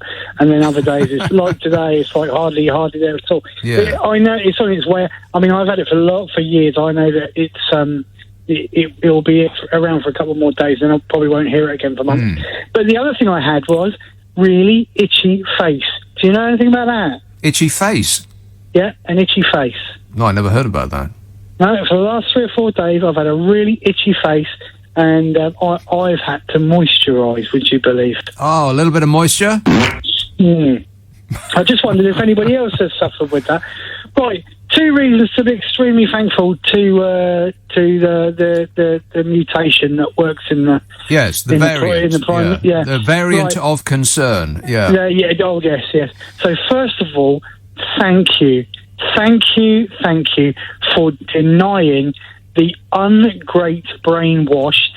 It took me ages to think of that. You know, the great unwashed. The ungreat brainwashed, to deny them a day of showing their sycophancy and their, we haven't had to have flags on cars. We haven't had to have the build-up, and thank God we haven't had to have our faces rubbed in it like that. Oh, so my God. Can you imagine if he'd actually had, if we knew ahead of time that he was going to, tie the knot again, people would have been competing with each other to show how patriotic they are. They would have been sitting on pavements with little plastic Union flags and their Union flag thermos flasks and their Union flag underwear. They'd be waving their Union flag like their lives depended on it. And I just think that it's absolutely fantastic that he values their support that much that he's denied them that opportunity. So there you go. That's how much he thinks of you. Right. And there's just my final point. And another Apparently, they asked if he would like to adopt her surname as the marriage name, but he didn't think it would be very appropriate to take the name Nuts. Yeah, I got, since I had that second jab, I got ringing in my ears. It's kind of annoying. I can hear it right now, as a matter of fact. It comes and it goes. Sometimes I'm just when it's quiet, it just sort of fades away. That happened just the other day. I was lying in bed, minding my own affairs, and I just heard it. It was like somebody faded it out. Like all of a sudden. Bizarre. And then it comes back again. Sometimes it comes back when I have a cocktail. Booze. Maybe that's something. Maybe I'll think about, giving up drink. I'm kidding, of course. Desiree texts, what is it about a scruffy-looking gerbil that bags women like potatoes in a greengrocer? Beyond me. It's either his tremendous physique or his personality. Yeah. Wait a minute. Well, maybe it's something else. Angela says, your maths are correct. My daughter, 26, reckons it's going to be like the Roaring Twenties all over again. She's dying to go clubbing. Well, if you go clubbing, you may actually die. So there's that. Because variants are about. The Indian variant continues to rise in dominance in Britain. Apparently, scientists are freaking out. Boris Johnson has been forced to admit that he might delay the end of lockdown if the situation isn't under control by the middle of June. And as he is in control, and probably will be in the middle of June, then I expect things will continue to be out of control. And all because a variant of the virus came out of nowhere, and no one had a clear idea of what to do. Apart from countries. Apart from the countries that banned flights from India, it being the Indian variant. Small clue in the name there for where it comes from. Countries that banned flights from India include, but are not limited to, the Maldives, Kuwait, Italy, Iran, Indonesia, France, Germany, Canada, the United Arab Emirates, New Zealand, the USA, Singapore, Hong Kong, the Netherlands, Portugal. Shall I go on? No. Matt Hancock last night announced that the Indian COVID variant now makes up between half and three-quarters of all cases in the UK. Amazing. They keep making the same mistake over and over. And by mistake, maybe I'm just being too generous. Maybe it's not a mistake at all. I mean, I've expressed this thought out loud. Disaster capitalism is a lot easier when you can control the disaster. It's not rocket science. The health secretary said, seriously, I can't believe, how am I still in my job? Was it the crying thing I did on the telly when I wiped an invisible tear from my eye when the first COVID jabs were given? Because I can do that at any time, said Matt Hancock. I'll even do it at Boris's wedding. There's bound to be tears from someone that day, or very shortly thereafter, said Matt Hancock. Yeah, he didn't say that. I made that up. He said the new variant was still spreading, and the latest estimates are that more than half and potentially as many as three-quarters of all new cases are now of this variant. It's so popular, it could be the next leader of the Conservative Party. Why not? It's horrible to look at, doesn't care about anything or anyone. It reproduces at a frightening rate and kills whatever it lands on. What do you think, Bodge? I can't comment on that. An update from Public Health England showed there had been 6,959 cases of the strain confirmed, almost doubling from 3,500 odd this time last week. It's now found in 252 local authorities in England out of around 300. Wow, 252 out of 300. Blimey, it's everywhere. And you know what? If it doubles in a week, fact fans, that means that in a month it will, exponentially speaking, it will go up a lot. Go up a lot. Just following the science there. Meanwhile, Dr. Jenny Harris, chief of the UK Health Security Agency, said...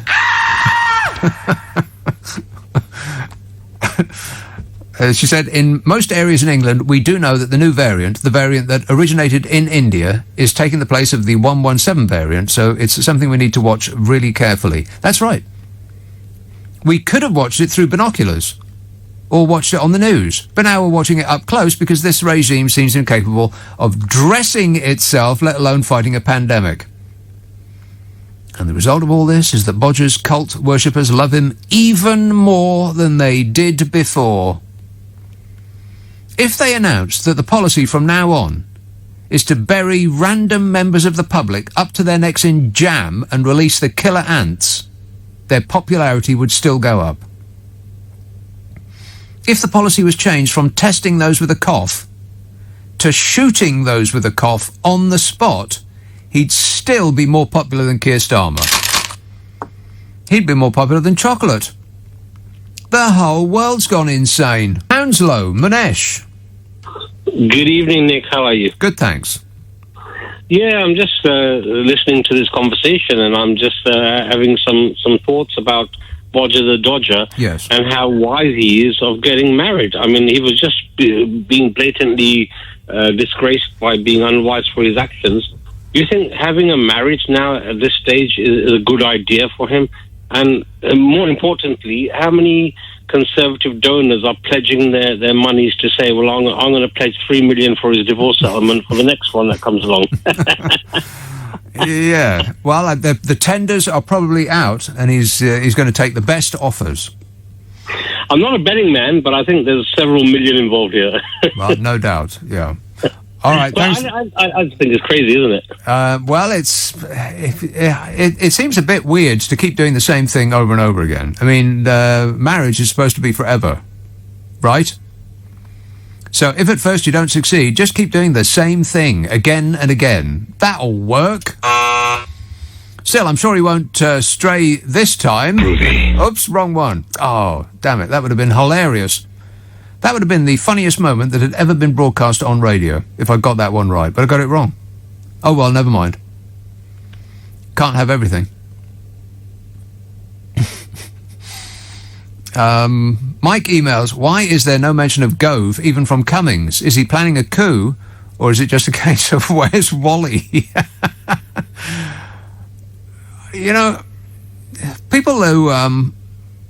I mean, that's sort of the one of the conspiracy theories, that Dominic Cummings is, deeply in political love with Michael Gove, and that it's a part of a coup attempt to get Bodger out and get somebody who actually knows what they're doing in. But I bet Conservative backbenchers know that Michael Gove is not appealing to the people. Because Michael Gove comes on the TV screen and you think... There's something terribly wrong with my television. Call an engineer. Oh, no, that's just him. Whereas Bodge doesn't seem to be able to do anything that does not increase his popularity. It's amazing. It really is incredible. It's like it's got beyond a cult. It's now a religion. What's the difference between a cult and a religion? I think numbers. It's it's longevity. And you can't say the same for Michael Gove. He's just not likeable. That's the thing with Bodger. He sort of looks and comes across like a teddy bear, like a pet. It's excruciating. And that's great if you want a pet. But not if you want somebody to run the country, particularly in a time of national emergency. Because if you get a pet to run the country in time of national emergency, then you get what we've got now, you know. Villas emails. There are fireworks in Wembley. Is it because Bojo got married?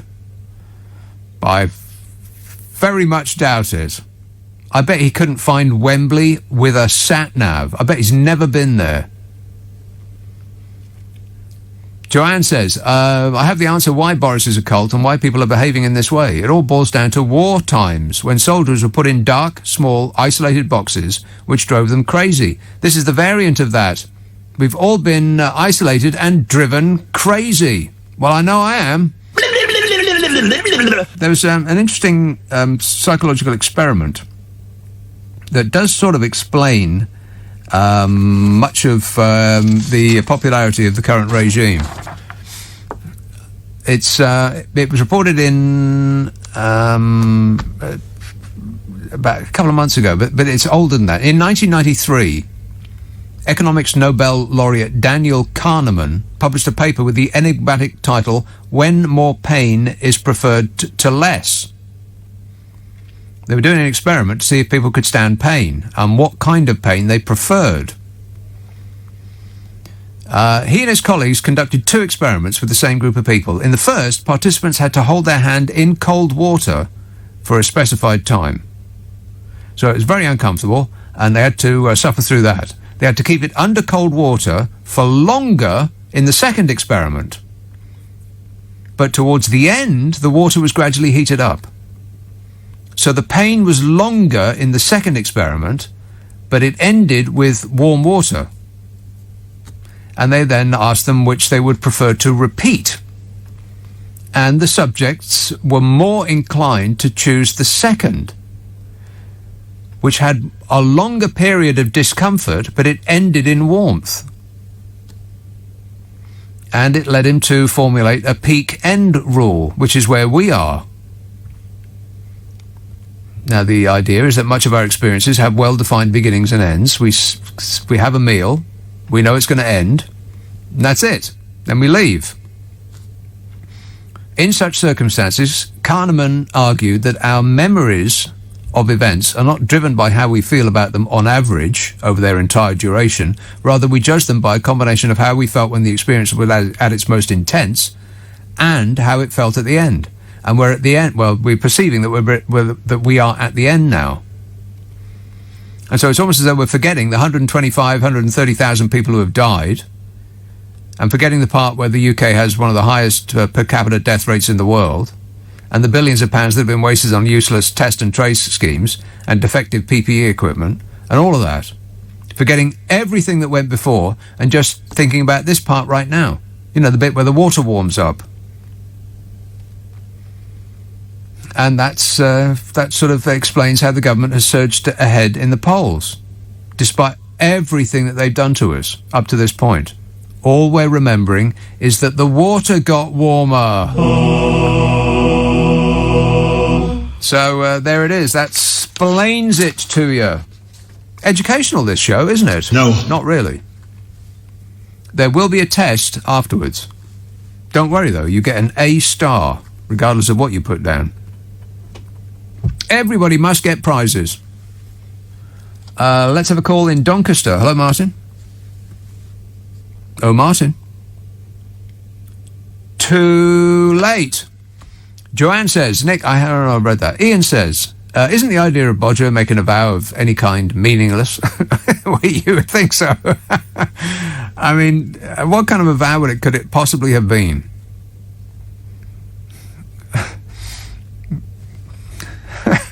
Do you take this woman to be your lawfully wedded wife? I can't comment on that. That's not what the public want to hear. What the public want to hear is about vaccines. Poor. Graham says, BJ's nuptials are the final straw. A 10-point surge in his popularity on the cards. Do you know any safe countries? Yes, I believe that India is delightful at this time of year. This one says, a couple of 100 years ago, Dominic Cummings would have been executed in the Tower for treason. It's still a good idea. He has done wonders for tourism at Barnard Castle. He should have gone to Specsavers. Yeah, I'm a bit over that whole Barnard Castle thing. I mean, he splained that away, and it don't really make no never mind. It just fuels the whatabouters. Oh, well, yeah, he told us about all of the criminal missteps and doings of this current regime. But what about Barnard Castle? The whataboutery just comes thick and fast.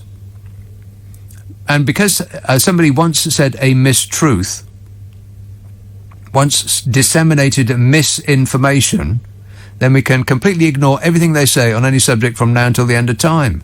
No, it doesn't matter whether he said that he went to Barnard Castle because he was booked on an alien spaceship. What matters is, do you think that what he said about the regime has the note of truth to it? It all seemed absolutely accurate to me, from what we know. Absolutely spot blooming on. I mean, if you dismissed the evidence of anybody that had ever said an untruth about anything, then nobody would believe anybody on earth from now until the end of time.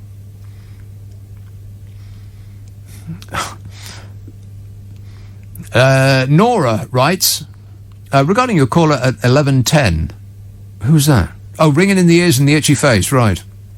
Says, my daughter had similar symptoms 2 years ago. Ramsay Hunt syndrome. It can be dangerous and difficult to diagnose. Maybe you should check this out. Loving your show and the podcast from Canada's capital. Canada's capital is Baltimore? Yeah, I think it's Baltimore. Capital of Canada is Baltimore. Look it up. Well, I never heard of that. But if you had the symptoms 2 years ago, then it couldn't possibly have been from the vaccine. Couldn't have been from the jab. And Mike writes, Johnson reminds me of Michael Barrymore more and more. An adoration of fans, greater and greater success. But, no, I can't read that. Are you out of your mind? I can't read that. My glamorous assistant lost her mind just for a moment there. But fortunately, a trained professional was here to edit it before it went on air. Hey, Linda, sorry to keep you waiting. You're in Fetcham, but you know that. Yes, I do. Well, hi, Nick. Nice to speak to you, a man who tells the truth. Linda. Actually, we could actually do with a new Prime Minister. You're thinking of another job, maybe? I'll do it. I'll start. Yeah, I'll start first thing on Monday. Well, no, I'll take a couple of weeks break. How about 4 weeks break? I'll start in September. How does that sound? Yeah, well, it sounds good to me against who we've got. Yes. Anyway, I was going to say that this afternoon a friend of mine phoned me who'd been to see his son, who's a school teacher, he's actually a PE teacher in Epsom, and he said, he told his father that apparently 75 children in his school have tested positive for the Indian variant. Oh, my God. Now, obviously, he said that, and of course, in between that, he also himself hadn't been feeling very well because he'd had an injection and he'd had dreadful headaches and things. Mm-hmm. But anyway, I won't go into that. But the thing is, I believe that a lot of the schools are saying that they are having problems with children they're not wearing masks anymore, and they're catching, obviously, the Indian variant, which has come into this country. So though people have been back... Well, you say it come into... It was ushered into this country. It seemed like a deliberate practice on their part. It's amazing that they didn't do anything about it. 20,000 people were allowed to come in from India after they knew that the virus existed. Exactly. I mean, people have sacrificed so much, and also, there's even people, having the vaccines. Everybody's done what they can to try, to bring the country back. And and in fairness, obviously, Boris has managed to find the time to get married, and rather than, I feel as Prime Minister, you take on responsibilities, Well, that would be a good idea. Yeah, think about taking on some responsibilities, Boris. How does that actually sound to you? Yeah. Wait a minute. He's unsure. He's going to think about it. And also, when he's saying now he wants to promote the country, he can sail around in his 200 million yacht. But may I say that, as far as I can see, the only business that he has promoted in this country since being Prime Minister is that profession of undertakers. Well, they have done brilliantly well. I guess so. It's a booming business. Yeah, they're never going to be in want of custom. No, that is absolutely right. People aren't going to stop dying anytime soon. Yeah, exactly. I mean, and also the fact of I know basically that Dominic Cummings spent 7 hours talking about what went on in government. Mm-hmm. But whether you like Dominic Cummings or not, it doesn't matter whether you like a person or not. There's only one fact that's important: is he telling you the truth? Yes. Now, did it strike you? I believe he is. Well, so me too. Yeah, it struck me as truthful. He didn't sound like he was making it up to me. Exactly, and though people say he was only being vengeful. Yeah, what difference does it make? Oh my God, I'm just so sick of reading those reports in news. Oh well, we can disregard everything he said because he's an ex-employee with a grudge. So what? Exactly. I mean, is it true? That's the only question that comes into it. Is it the truth? Yeah, that's right. And the other thing as well, when everybody loves Boris because what he's done about getting the vaccines, well, as it happens under European law, we wouldn't have had to discuss with Europe about vaccines because when you're in an emergency situation, you can do whatever you want. Exactly right. Being in or out of the European Union had no bearing on it whatsoever. Exactly, because I mean, you know, I know myself that there's no way that we could have gone ahead anyway. It's like basically, if in an emergency situation, you don't. I said, like if somebody's about to shoot you, can't say, "Excuse me, but I'm afraid this can't happen because I'm afraid I don't know you." Yeah. You know, like even years ago when I had a business. A policeman said to me, literally, what would you do? You know, we had to have a security system built in because he said that if this was in Chelsea, and he said, well, what would you do if somebody, well, he jokingly said, asked about your money and your life? I said, well, after all, you know, I have to think about that one as a businesswoman. I can't make these rash decisions. Don't make any rash decisions, especially when it comes to money. Joan texts, I really can't understand how Johnson is so popular. I don't know anyone that likes him. The Tories have been making up these statistics. Nobody likes Boris Johnson, says Joan. Well, Joan, you probably pick your friends based on how similar you think, you know, just like everybody else. That's why everybody thinks that everybody thinks just like them. Did I get that right? That's why everybody thinks that everybody thinks just like them. Yeah, that's pretty much it. Everybody thinks that everybody thinks just like them. And if you don't like Boris Johnson, then the people that surround you, probably they don't like him either. No! They think. Kath says, who gave Carrie away? Was it the dog or Wilf? Who's Wilf? Wilf? Who's Wilf? But either way, you know, all the best to the happy couple and my commiserations to the bride. Elaine I had no idea I was going to say that. Elaine says, Boris must like the taste of wedding cake. Well, he likes having it and eating it. That is absolutely true. Yeah, and eating it. And the only way to have and eat wedding cake is to keep getting married all the time.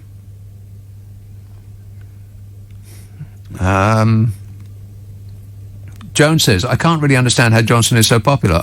I'm pretty sure I've read that one already. Yeah, just a moment ago. I refer you to the text I read some moments ago. All right, well, there was a poll out in the Mail. Did you see that? Dominic Cummings is less truthful than Boris Johnson. And his sensational claims about the government's mishandling of COVID have not dented the Prime Minister's popularity one iota. Has this country had a lobotomy? Most people think that Dominic Cummings, Boris Johnson's former senior Downing Street aide, wanted revenge on his Tory foes rather than to establish the facts. But you know what? It's not an either-or. What difference does it matter, or make rather, if he wanted revenge? If what he said was true, and everything he said had the ring of authenticity. Hear it ring! I mean, it's not like we aren't aware that Bodge is a pile of unironed clothes. He's a total mess. And the response to this virus has been one of the worst in the world. And don't call me up and say, the vaccine? Because that's like saying, well, Your Honour, I killed all the people at that party I went to last year, but on the plus side, I haven't killed anyone since. Don't I get any credit for that? The reason the vaccine programme is relatively successful, I imagine, is because it's the only thing that this government have got out of the way of. They appointed a person and let them get on with it, rather than try to find every way possible of screwing it up and doing it late and siphoning off vast sums of our money to friends and relatives and donors. It's a success, partly, I imagine, because the government had little to do with it. It's a success because it doesn't have Boris Johnson or Matt Hancock's fingerprints all over it. Ain't that right, Bodge? Yeah. Wait a minute. According to this survey, the public agrees that the Health Secretary, Matt Hancock, should be fired, and that Johnson's current fiancée, or now wife, so we're led to believe, Carrie Simmons, has too much power. Well, if she had too much power as his fiancée, she's got way too much power now. Oi. I mean, The public agrees that Health Secretary Matt Hancock should be fired, and Johnson's, at that time, before we knew about the happy event, the current fiancée, Carrie Simmons, too much power. But not over him, I bet. I bet every wife he's ever had. How many is it now? Everyone thought, well, I know what he's like, but I can put a stop to that. I'd get him to the vets first thing in the morning, Carrie. Just tell him you're going for walkies.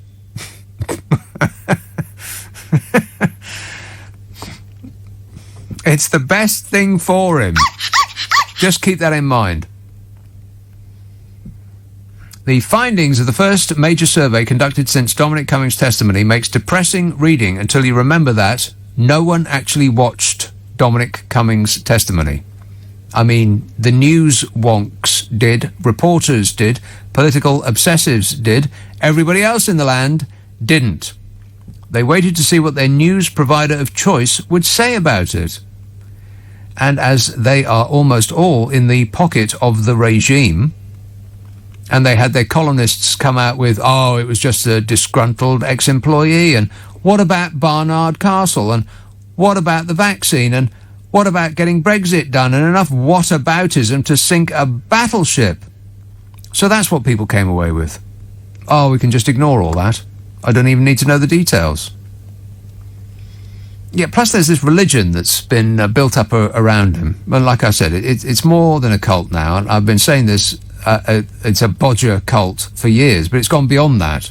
Because first of all, it was the Donny cult. I mean, Donald Trump's popularity with a certain demographic in America, you think... What the hell is going on? Nobody could really understand it. Even he didn't believe it. I'm president. Can you believe it? Yeah, and he actually meant it when he said that. He was on stage with a bunch of Republicans. I can't remember who it was. I think some of them may have been military types. And he got on stage, and he looked around just amazed. This was in the early years. And he said, I'm president. Can you believe it? He didn't even believe it himself. Yeah, and you didn't deserve to be president, by the way. Don't talk to me that way. I'm the president of the United States. Don't ever talk to the president that way. Noted.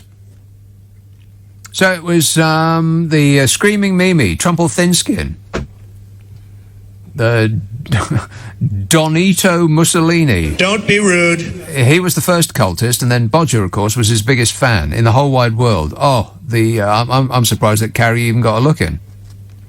The love affair between them. It lingers on like a bad smell. So there was a cult around Trump and a cult, of course, around Bodger. It's a sort of worship. It's a religion. And the flag is the god, and the son of the flag is the dear leader. And the mission is to do whatever it takes to keep getting away with it. And the only rule is that there is, weirdly, for a religion, no rule about adultery. They skip that one. In fact, it's positively encouraged. So I'll get into the nitty-gritty, the numbers of it in just a minute, because it's not really as reported. I mean, they had a poll. They asked people a lot of questions about, what do you think? What do you think about Bodge? What do you think about the mega brain, Dominic Cummings? And how do you think they're doing, and etc. and so on. And they reported it. They wrote the headline up. Nobody cares. And I'm sure that actually informs a lot of people's opinions, because people don't read the stories in newspapers or on websites. They read the headline. And journalists know this, so they pack all of the information they try to in the headline, or at least the first sentence, because they know that the majority of their readers aren't going to read on. They're absolutely not going to read to the bottom of the page. If it's a 1,000-word article, they may, at most, read the first 100 words. And some of the articles on the websites, of course, they don't have the restriction of a page that's ending. They just go on and on and on. And here's another story that's related to that. And here's 86,000 different pictures. Mostly of people on a beach, weirdly. COVIDiots, those people cramming in on the beach in the open air without masks. Exactly. But people don't read to the end of articles like that, so they cram it all in the headline. And if the headline says people don't care about Dominic Cummings' testimony, they love Boris Johnson, then people who are inclined that way will think, oh, that's right. People don't care about Dominic Cummings' testimony, they just keep loving Boris Johnson. And then they just wrap themselves in this warm blanket of certitude that they've made the right decision. Loving Bodger.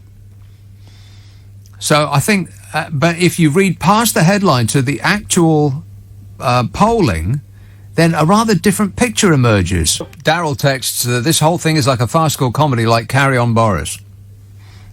Yeah, carry on, Boris. You're doing very well.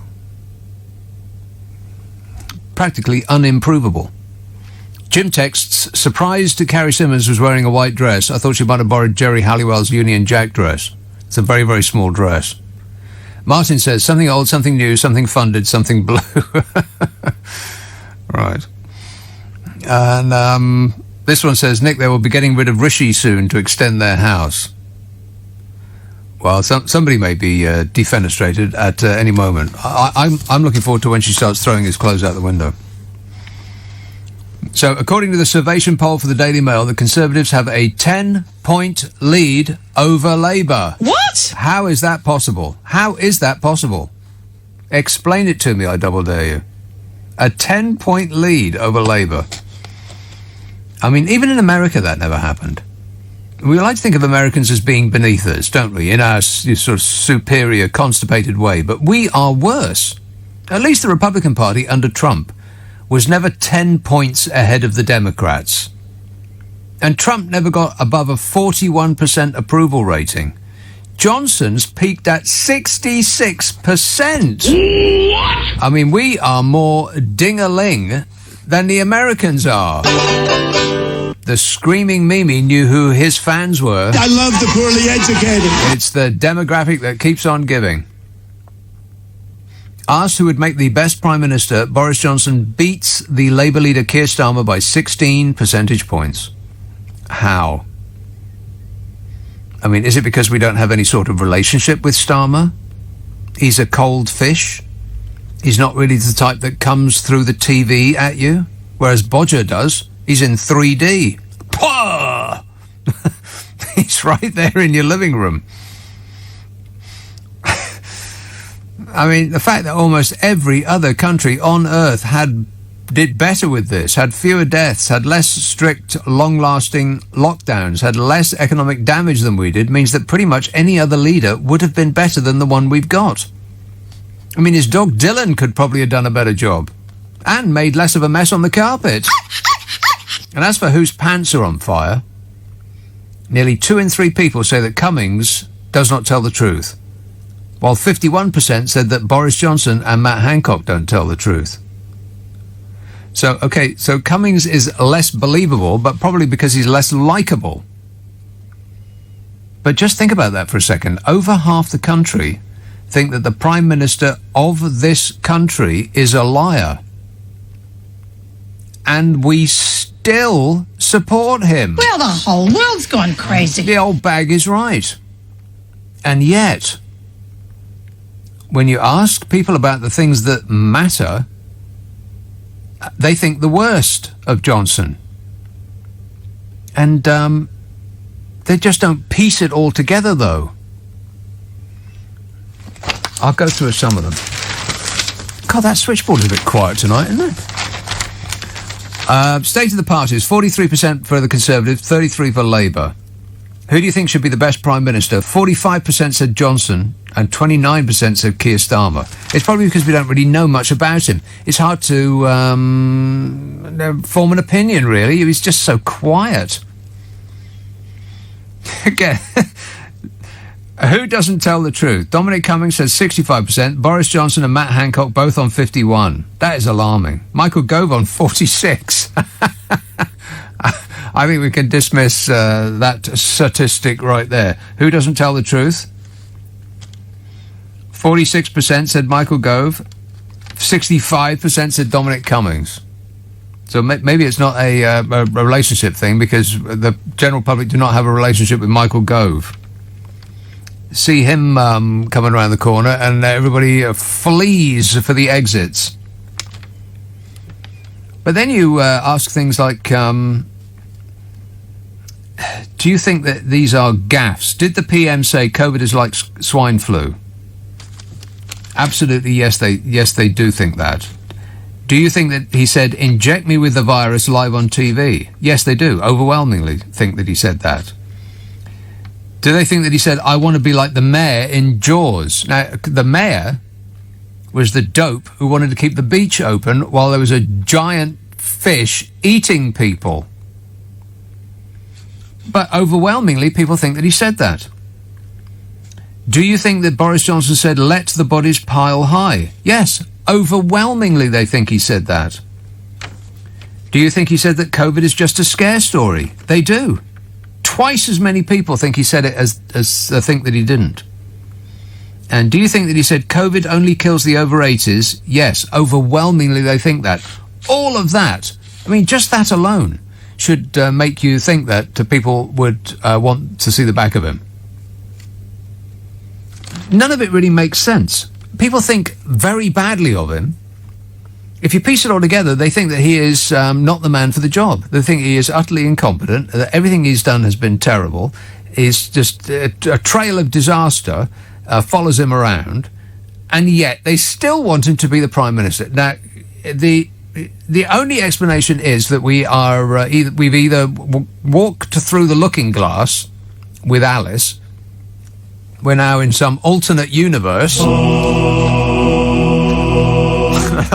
I'd like a return ticket straight away. Or we're in cult/stroke religion territory.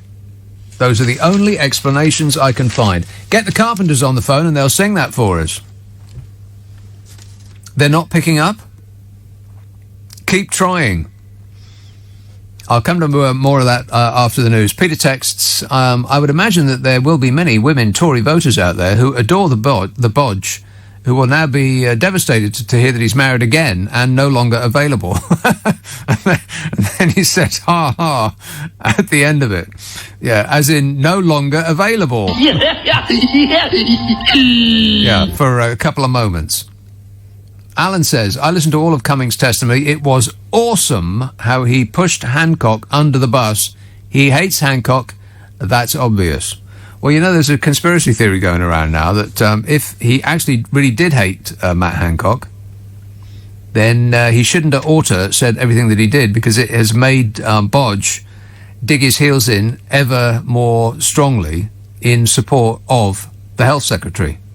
Because he can't say, right, you're fired now, because it will look as though he has acquiesced to Dominic Cummings' demands to fire the Health Secretary. So he's really backed Boris Johnson into a corner. Did I hear right? My ears deceiving me. Man City fans want to get rid of Pep Guardiola. You've got to be kidding me. Calm down. Everything will be all right. Don't make any sudden moves. Peter says, I would imagine there'd be... no, I've read that. Alan says, no, read that. Wow, I am way ahead of schedule. I am doing particularly well on this job tonight. This says, Nick, who says we don't care? Well, I'll tell you who. The Daily Smell. The Daily Smell journalists, in inverted commas, who don't want you to care. Self-fulfilling prophecy. I believe that's what I just said. Yeah, if you keep writing headlines that bear no relation to the actual story, then people only read the headline and think, oh yeah, that's right, people don't care. And therefore, I won't care.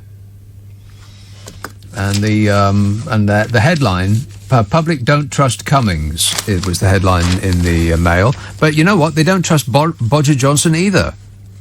Whether they trust Cummings or not is neither here nor there. He's not running the country. There's the small issue of Boris Johnson running the country. And they don't trust him either. More people think he's a liar than don't think he's a liar. That should be your headline. But that's not the headline. Tens of thousands died needlessly. Do you think that's true or false? That was Cummings' claim. Do you think Cummings' claim that tens of thousands died needlessly was true or false? 52% thought it was true. So the public do trust Cummings. You see, the headline doesn't fit the story, but all people will read is the headline, they'll look at the picture, and think he looks like a Mekon, that bloke. And they'll have made their mind up. So it's not true.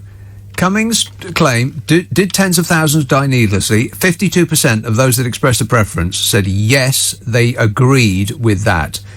Really, that should be the only statistic that you need for a change of government. Tens of thousands of people died needlessly, so thinks the general public. And they still support the man that did it to them. I am stunned. People in care homes were shielded from COVID. Do you think that's true or untrue? 54% said it's untrue. Just 26% said it's true.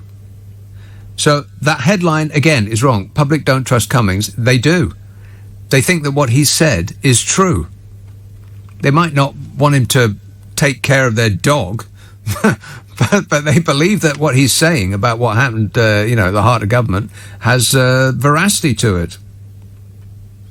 They asked, did the government ignore experts on the second lockdown? 53% said yes. 20% said no. These are overwhelming majorities. Almost double the number of people think that Cummings' various claims were true rather than the people that think they were untrue. So the actual story is the opposite of the headline. Do you think the government had a lockdown plan at the start of the pandemic? 48% said no, 23% said yes. See, these aren't small margins. It's almost double in every case, if not more than double. Was the government too slow to react to the COVID threat?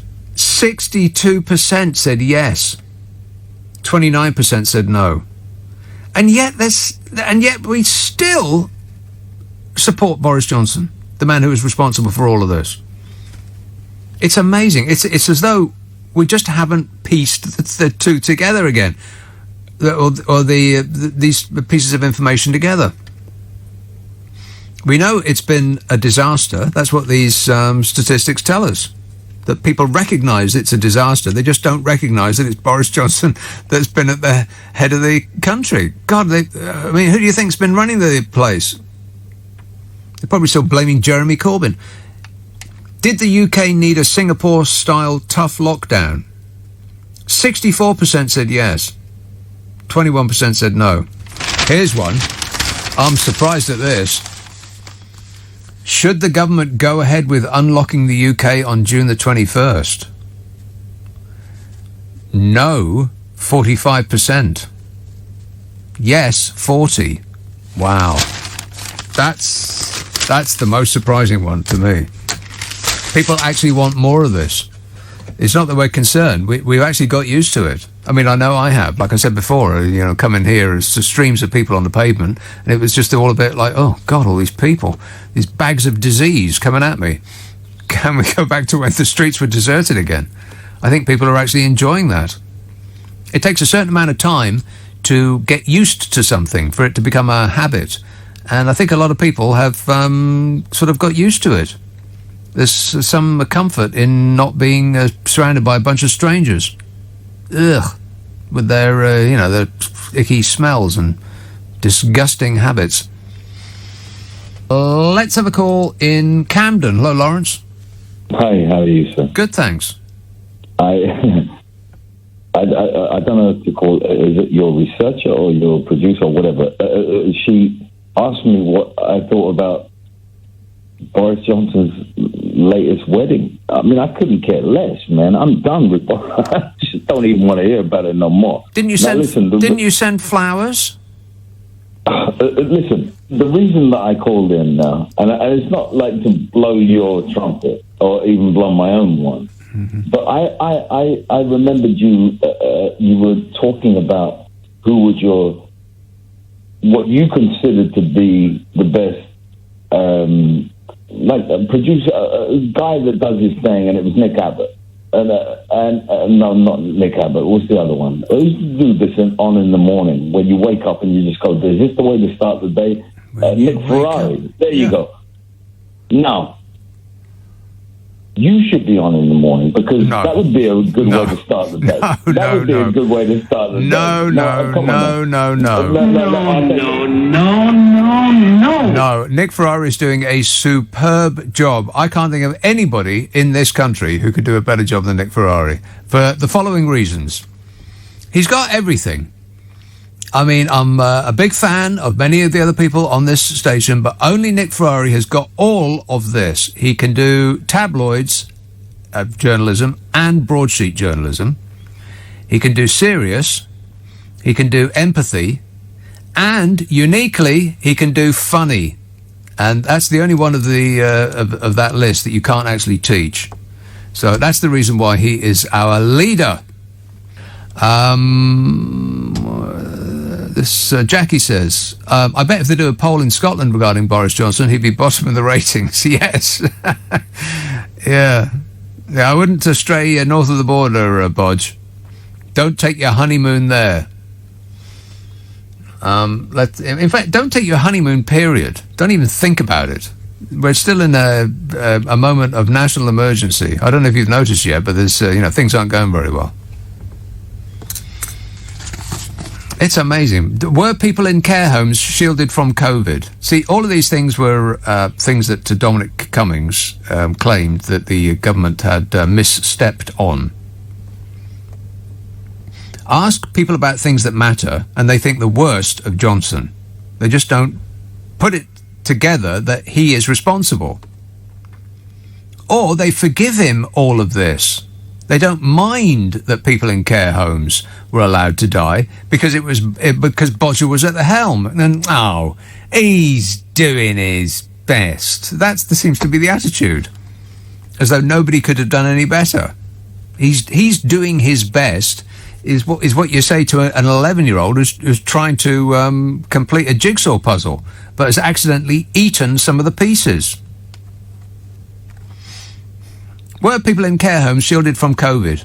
No, says 54%. Overwhelming. Was the government too slow to react? 62% said yes. And then suggested that they support the government. The very same people who were too slow to react. I mean, every one of these reasons. Did they ignore the experts on the second lockdown? 53% said yes. Is Boris Johnson focused on COVID? 48% say he's not. Only 42% say he is. Did they have a plan? No. Was the government slow to react? Yes. All of these things, any of these reasons would be reason enough to sack the whole lot of them. Considering that 130,000 people have died. And remember, it's not like this everywhere. Vietnam has half as many people as we have in this country. Again, half as many as we have in this country. And they're crammed together in a smaller area. Per square feet of country space, they've got less space in Vietnam than we do here. And they've got a border with China, for crying out loud. And they've had, to date, I think it's 47 deaths. We've had 130,000. But I just don't think that that's really sunk in to people. I think they just think, it's just a number. It doesn't really mean anything. Or everywhere's like this. It's not. We are just about the worst in the world. Any one of these things should mean that the entire government should have resigned in a disgrace. That would have been the decent thing. But I think we're beyond a period of decency now. Nobody resigns for any reason of any kind whatsoever. In fact, Boris Johnson is the arbiter of whether anybody has done anything wrong or not, and he declares that everybody is innocent, especially himself. Irina texts, Nick, voters' love of Johnson is very like the Stockholm Syndrome, not dissimilar, too, to women who write fan letters to mass murderers serving a life sentence. Yeah, I don't know what that's about. I mean, dicing with danger, perhaps, a little bit exciting. Odd. If they're serving a life sentence and then, which means that they're not going to come out, then I sort of get it. as an excitement thing? Because, you know, some people like to ride roller coasters and some people like to go to horror films because it gets the juices going. And so I get that. But as for the Stockholm Syndrome, it's not like that so much as, and I know I've mentioned this before, it's a bit like locking your dog in the boot of a car. Now, I'm not recommending that you lock your dog in the boot of a car, but if you did, if you locked your dog in the boot of a car and then you came back in half an hour, then your dog would be absolutely thrilled to see you. Your dog would forget about the part that you locked it in the boot and would be so delighted to see you, it would wag its tail so much its bottom would fall off. I think that's where we are now. We're wagging our tail. Don't let your bottom fall off. Let's have a call in Carnforth. Hey up, Annie. Hey up, Nick. How you doing? Great, mate. Good. I think you need a cattle prod, you know. Cattle prod for on the pavement. Yes, on the pavement and in the supermarket. Right. Just to keep the people away from you. That's a good idea. Where can you get one? I have no idea. Probably a farm supplies. A farm supplier. That's right. Anyway, what I rang up to talk about was the reason why Boris Johnson's still so popular as opposed to Keir Starmer. And I think politics just seems to have gone bananas in this country. It seems to have changed from being, you know, kind of left or right. And now it's really about Brexit, whether you voted Brexit or you didn't vote Brexit. Yeah. And the people who did vote Brexit, they have this cult thing for Boris Johnson because he gave them Brexit. Yes. Even though it's turning out to be a bit of a disaster for quite a lot of people who would have probably voted for him, like the Fisher people and the farmers who he's just about to sell down the river, and nearly all of them vote Tory. Well, nearly all of them voted for Brexit.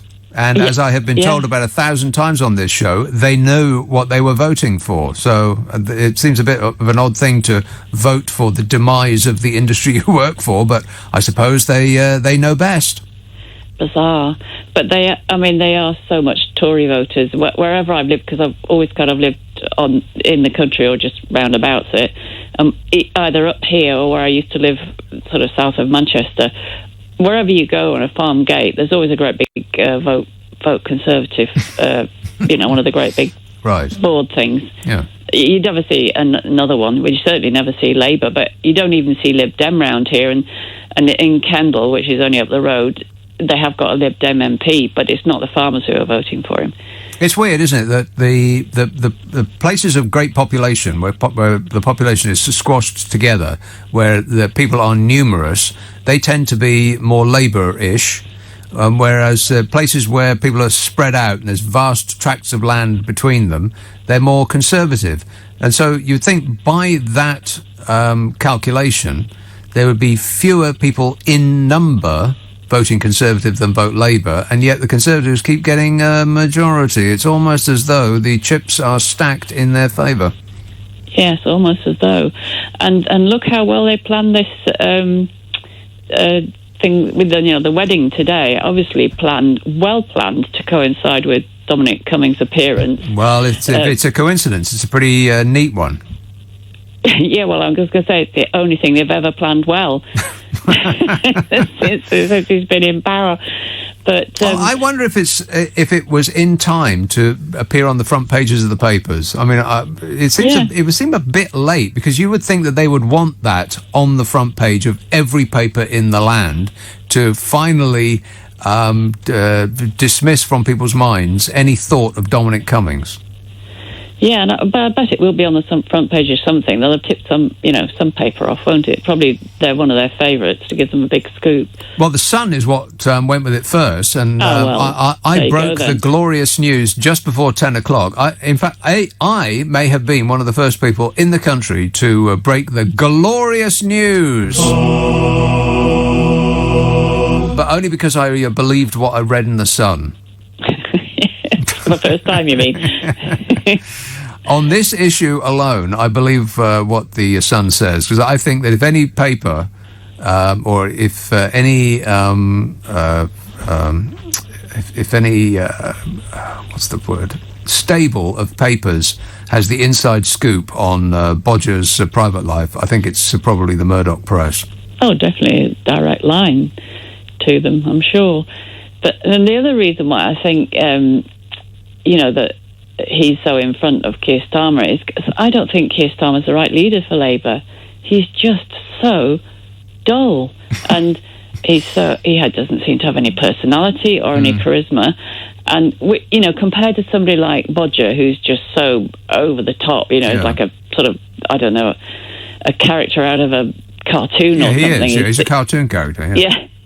Yeah. So I mean, in comparison, he just seems so absolutely dull. And not only that, people don't really know what he stands for. I've heard so many phone-ins where people say, "Well, I just don't know what he stands for." But that's a ridiculous thing to say. He stands for what Boris Johnson doesn't stand for. I mean, I'm not comparing them. I'm not comparing them in any way. But it's like people in Germany saying, "Well, I've got no idea what the opposition stands for, so I'm going to vote for Hitler." No, what I mean is that he's not really coming over with anything different. I tell you what, the difference is he doesn't come through the TV at you. He's got no presence. But it's a very similar situation to America. You'd think that before the election, the entire world was gripped with fear because they thought that Trump was going to steamroll over Joe Biden because of various reasons. He's old. He hasn't got much of a personality. He's steeped in the establishment. He's got everything that people voted for Trump to get rid of, and yet he won. Yeah, but I somehow think he's got a bit more about him than Keir Starmer. He's a bit more authentic or something. There's something a bit. I think people have got the wrong idea about Keir Starmer as well. I heard somebody, a vox pop from Batley and Spen, because there's a by-election coming up there soon, and they were being asked, which way they were going to vote, and this woman said, "Well, I'm not voting for Keir Starmer," she said, "because he's posh and he was privately educated." I thought, hang on a minute, you're going to vote for the poshest bloke in the country who's been educated at the poshest school ever, and actually Keir Starmer wasn't privately educated either. So she's going to vote Conservative to stick it to the elites. Oh dear, I thought, I don't know. That's a common refrain. I've heard that before. I'm not going to vote Labour because I'm going to stick it to the elites. The elites. What have the elites ever done for me? I'm going to vote for Boris. I mean, for crying out loud, he's related to two different royal families. He's got more letters in his name than a Scrabble bag. Alexander Boris de Pfeffel Johnson, for crying out loud. Born to enormous wealth, been given life on a plate, surrounds himself with, if they're not millionaires, they're billionaires, and people are voting for him thinking that by doing so they're voting against the elite. The whole world's gone insane. It has, and I think Jeremy Corbyn was right when he commented when Bodger became the leader. He said that he was a fake anti-elitist, which he is. I mean, because he is the elite. It's the same with Trump. Yes, exactly right. Yeah, precisely right. Yeah. Well, they're two peas in a pod. They are the same person.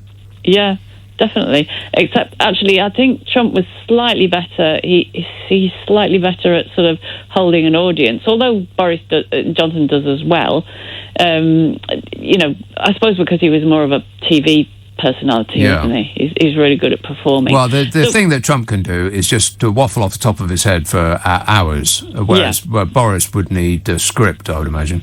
Yes, because he's not. Well, I was going to say, I mean, neither of them are bright at all, but I don't. Well, they're bright enough. They are bright enough. Yeah, they're sort of. They're cunning. They're not. I don't know. They've got no emotional intelligence either of them. Well, I think that sort of helps. A certain psychopathy helps in this regard. Yeah.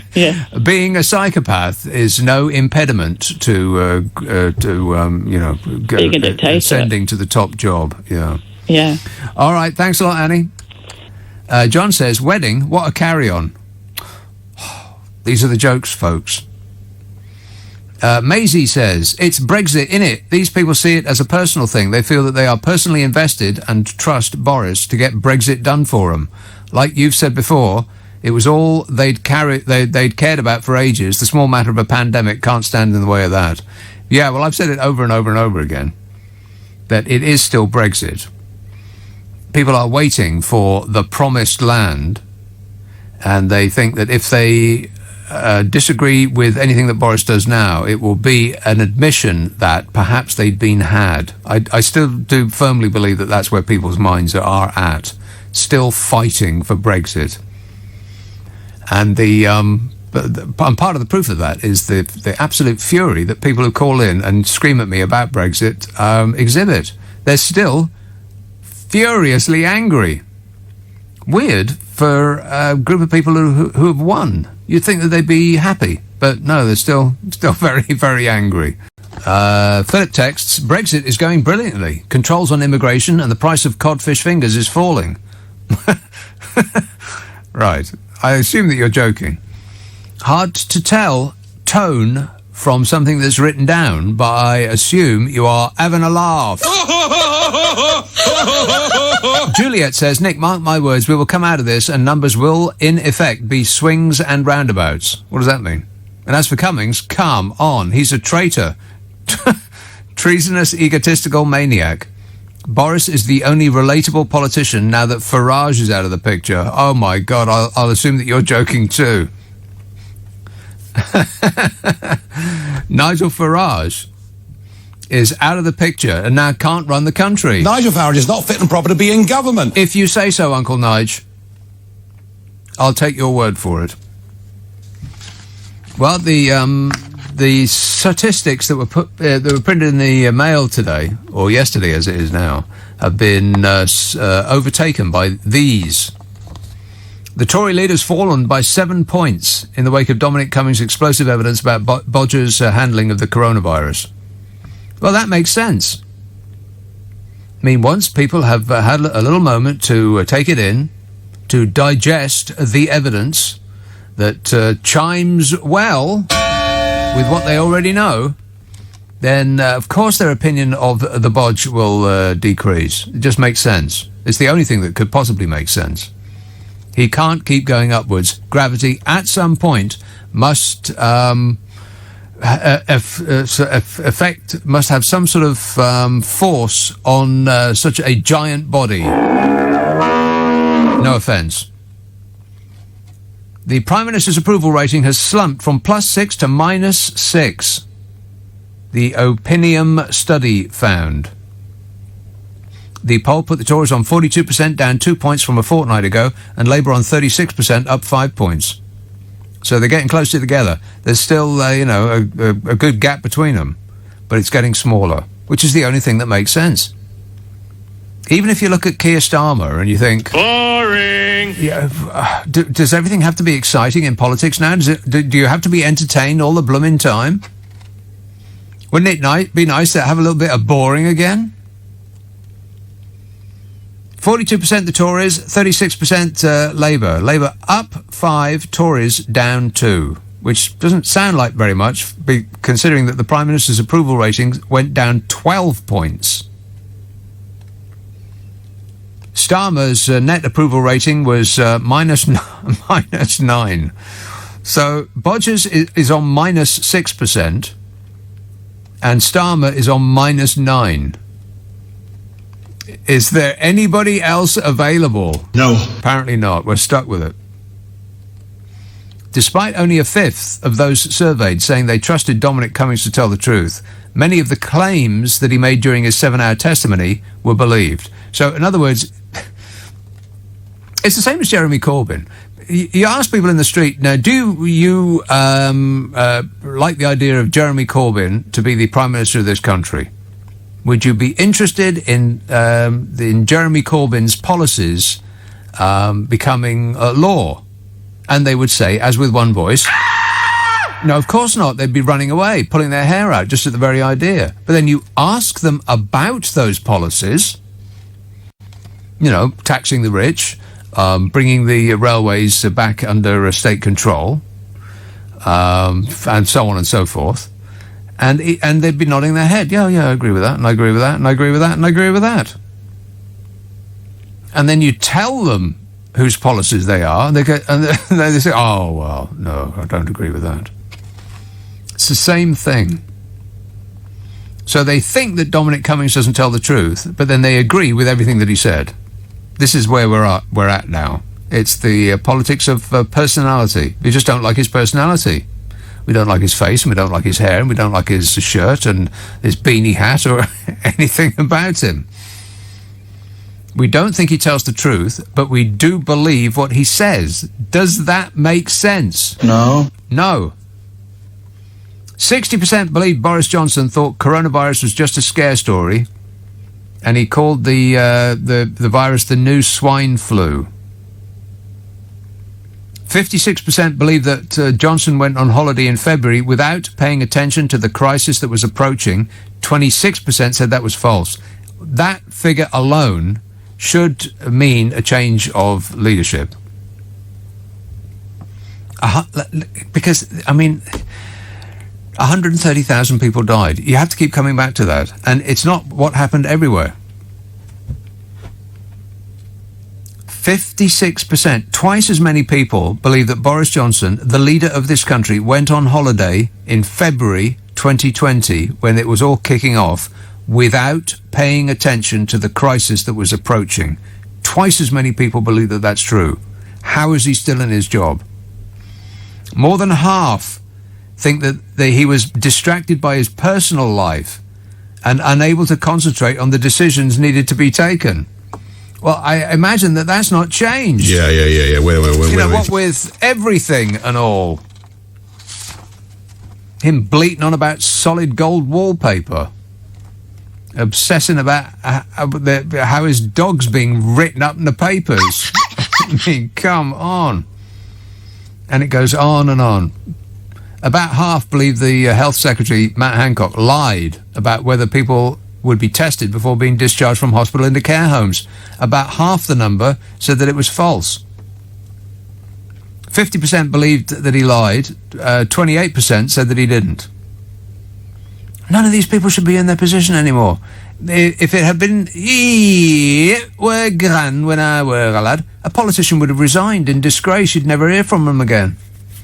But these days, they just go on TV and go, "Poor," and people go, "No, he's doing his best." They raid the dressing up box and go to some seaside place and eat an ice cream for the photographers. Oh, look at him, he's so cute. Oh. 44% think that Hancock should resign as health secretary, compared to 30% who think he should stay. Should he stay or should he go? Get the Clash on the phone. Rock and roll! They'll sing it for us. A pretty good idea what they would think. I've a pretty good idea what they would say, and it wouldn't be broadcastable. Disgusting. Awful. Right, let's take some of these. Enniskillen. Owen. Well, next, how are you? Yeah, good, thanks. I was just back from the pub there. Which room are you in? The bathroom. Yeah, can you get out of the bathroom? What did your last sleeve, Dave? I don't want to be in the bathroom. Well, it's a small house. It can't be waking people up. But no, I was just calling to tell you, the pub's opened here in Northern Ireland again. Oh yeah. And I was in the pub there, and you know how there's a lot of public service announcements, as it were, on the TV saying, yes, you know, stay at home. Mm-hmm. And, yeah, well, I went into the pub, and it was full. In fact, it was so full, the crowd of people were literally out on the street drinking. Right. And then they started playing music, and they were sort of dancing in the street. Having a dance. Yeah. Like that song you liked, didn't you mention it before? And how did that make you feel? I don't care. You don't care? You didn't feel You didn't feel a little bit uncomfortable being in close proximity with all these people? this is the thing. He was talking to different people. You know, you see, the pub mostly full old fellas, and they're saying, "Well, I've had my vaccine." This is the thing I was going to tell you, actually, because you're always talking about the government. I'm sure you'll agree with me, right? Whatever your opinion is on their former governance, you'd agree with me on this. They're masters of spin. Yes. They can market themselves. I mean, these guys, they could sell iced Eskimos. They're great, aren't they, though? They know how to work the media. They know how to sell things to the public. Right. That's pretty much the only thing they know how to do well, yeah. But this is the thing I was thinking, right? I think that they've sold it too hard to people, and then it's going to be difficult to convince the public. Say if there has to be another lockdown, people are going to think, well, hold on a minute, I had my vaccine. You told me this is the end of it. Yeah. Can I just say one more thing on that? Yeah, go on. Do you know the travel restrictions? Yes. Well, I think the reason they're being kept intentionally vague, have you noticed this of saying, well, you can go on holidays if you want, it's your choice, but we're strongly advise against going on holidays. Well, personally, what I think is, say if we have to go back into lockdown in the autumn, they can say, well, we told you not to go. Why did you go on holidays? It's all your fault. Yes. But these guys, I think, are fantastic at that. They shouldn't be running the government. They should be working in some marketing department or something like that, though. Yeah. Can I ask you just one more wee thing? All right. I know that you're kind of a big man about, roads and driving and all, aren't you? Well, I like roads. They're useful. Is that what you mean? Well, I was driving through a wee town about a month or two ago called Auchnagley. Do you know that? Or not Auchnagley, Ahar, it was called, in County Tyrone. Do you know it? I've never heard of it. It's called Ahar. Ahar. Spell it. Iugher. But okay. I was no, but do you know the way you talk about people in hatchbacks? Well, I have a wee hatchback, but oh no, it's a Ford Fiesta at that. So, well, that's okay then. But I was driving through this wee town, and it was late at night, and you see where I live is just on the border, and there'd be big lorries and all going through, like fuel tankers. Yeah. And there was this one lorry. I was driving through this wee town, 30-mile-an-hour limit, and he was right up behind me, and he had his the full beam on his lights, right, and he was tooting his horn to try and get over me. And then as soon as he passed me in the town, he went to must have went 50, 60 miles an hour. It was real fast. Mm-hmm. But I was just wondering, because you're like an expert, like the way if you have a bigger vehicle, you just have more freedom, don't you? Well, you can bully your way. Yeah, exactly. Yeah, that's how the highway code works, and fairly certain. Yeah. Right. I just wanted to make sure with you, because you're the expert. Yeah, I am, yeah. Any further questions, just ask me. All right, thanks a lot, Owen. Just on that subject of, I was talking to that chap just before, confusion over whether people should really be travelling to amber list countries grew earlier this month. Boris Johnson stressed that his government was trying to move away from, quotes, endlessly legislating everything to relying on guidance and trusting the public to do the right thing, which is peak bodge. Give some vague, confusing message and then blame the public when it all goes wrong. Like when he kept the pubs open but told people not to go. Do you remember that?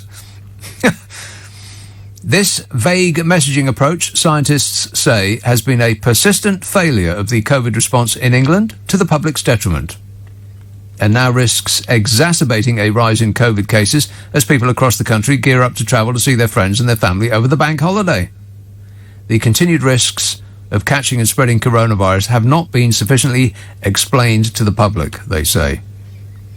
They say the more contact people have with each other and the more that is across communities, the rising transmission will increase more steeply, says Susan Mitchie, Director of the Centre for Behaviour Change at University College London and a member of the SAGE subcommittee advising on behavioural science. They're just following the science. She said, given the uncertainty surrounding the impact of the new variant, the India variant would have on hospitalizations, advising caution in precise rather than general terms would be helpful. Precision, Bodger, precision. Yeah. Wait a minute. Not his strong point.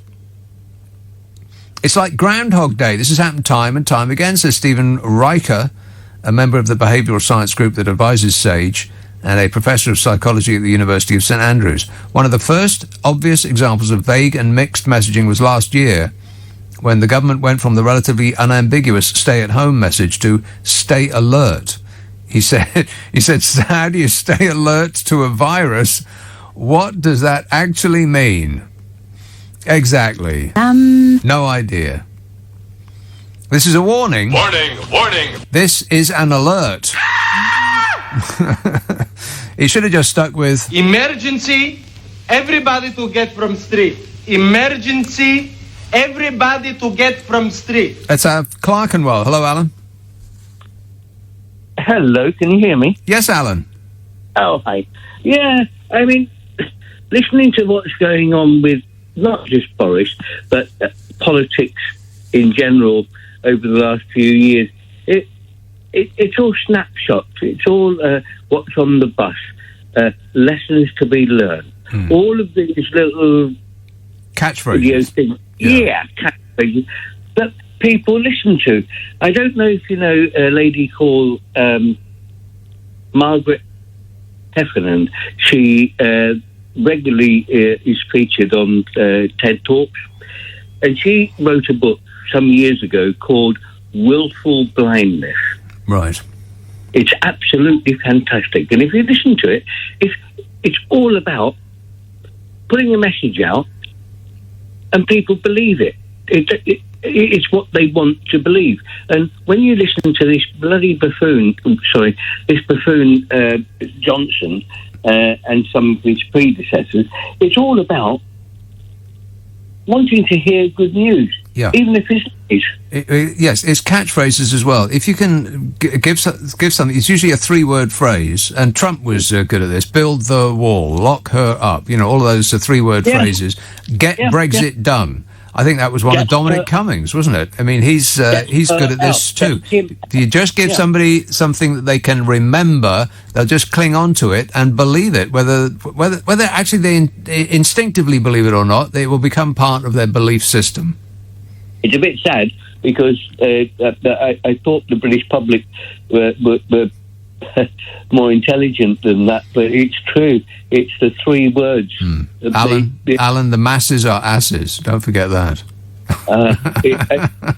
I know I am. I was graced to be a Freeman of London in 1986. What does that mean? You're a Freeman of London. What does that mean? A Freeman of the City of London. Actually, it means absolutely FA. But well, don't you get something for it? I mean, you get to ride on the buses. No, I can take my sheep over London Bridge. But well, that is useful. You can take your sheep over London Bridge. Yeah. I've always wanted to do that. They weren't sheep. My God, they were cows. Come on. No, I think that was a sheep recorded yesterday. With bad destination. Why are plural sheep, by the way, called the same as a singular sheep? How does a farm person know if they're talking about more than one sheep because the word's the same? I don't know, but you know that's really interesting. I live in a very interesting place. I live in the Barbican, and in an almshouse. What's an almshouse? It's a place where people who had difficulty. They keep a lot of guns. Go to no, not arms. ALMS. ALMS, yes. But all of the people here are very, very well read. Right. And when I speak to them about what's going on today, and many of them in their 90s, but very well read, and they're just looking at it and they say, I can't believe that the British public are being hoodwinked. Hoodwinked. Wow, we came to the same thought. Yeah, hoodwinked. Yeah. And isn't it so sad? And I think Donald Trump said it best when he said, "What the hell is going on?" Yeah, what the hell is going on, Alan? On that, I shall leave you. Right. Okay. But you still have to answer the question, though. Full report on my desk, first thing in the morning. I mean it. Don't complain to me about a bank holiday. This is serious stuff. We need answers. Peter says, when COVID is over, Johnson will be dropped like a hot spud. Maybe. Maybe he's the clown that, in much the same way as that sweet treat was the snack you can eat between meals without ruining your appetite. Maybe he is the clown that we can put up with between election cycles without ruining the country. I don't know. Well, maybe that boat sailed.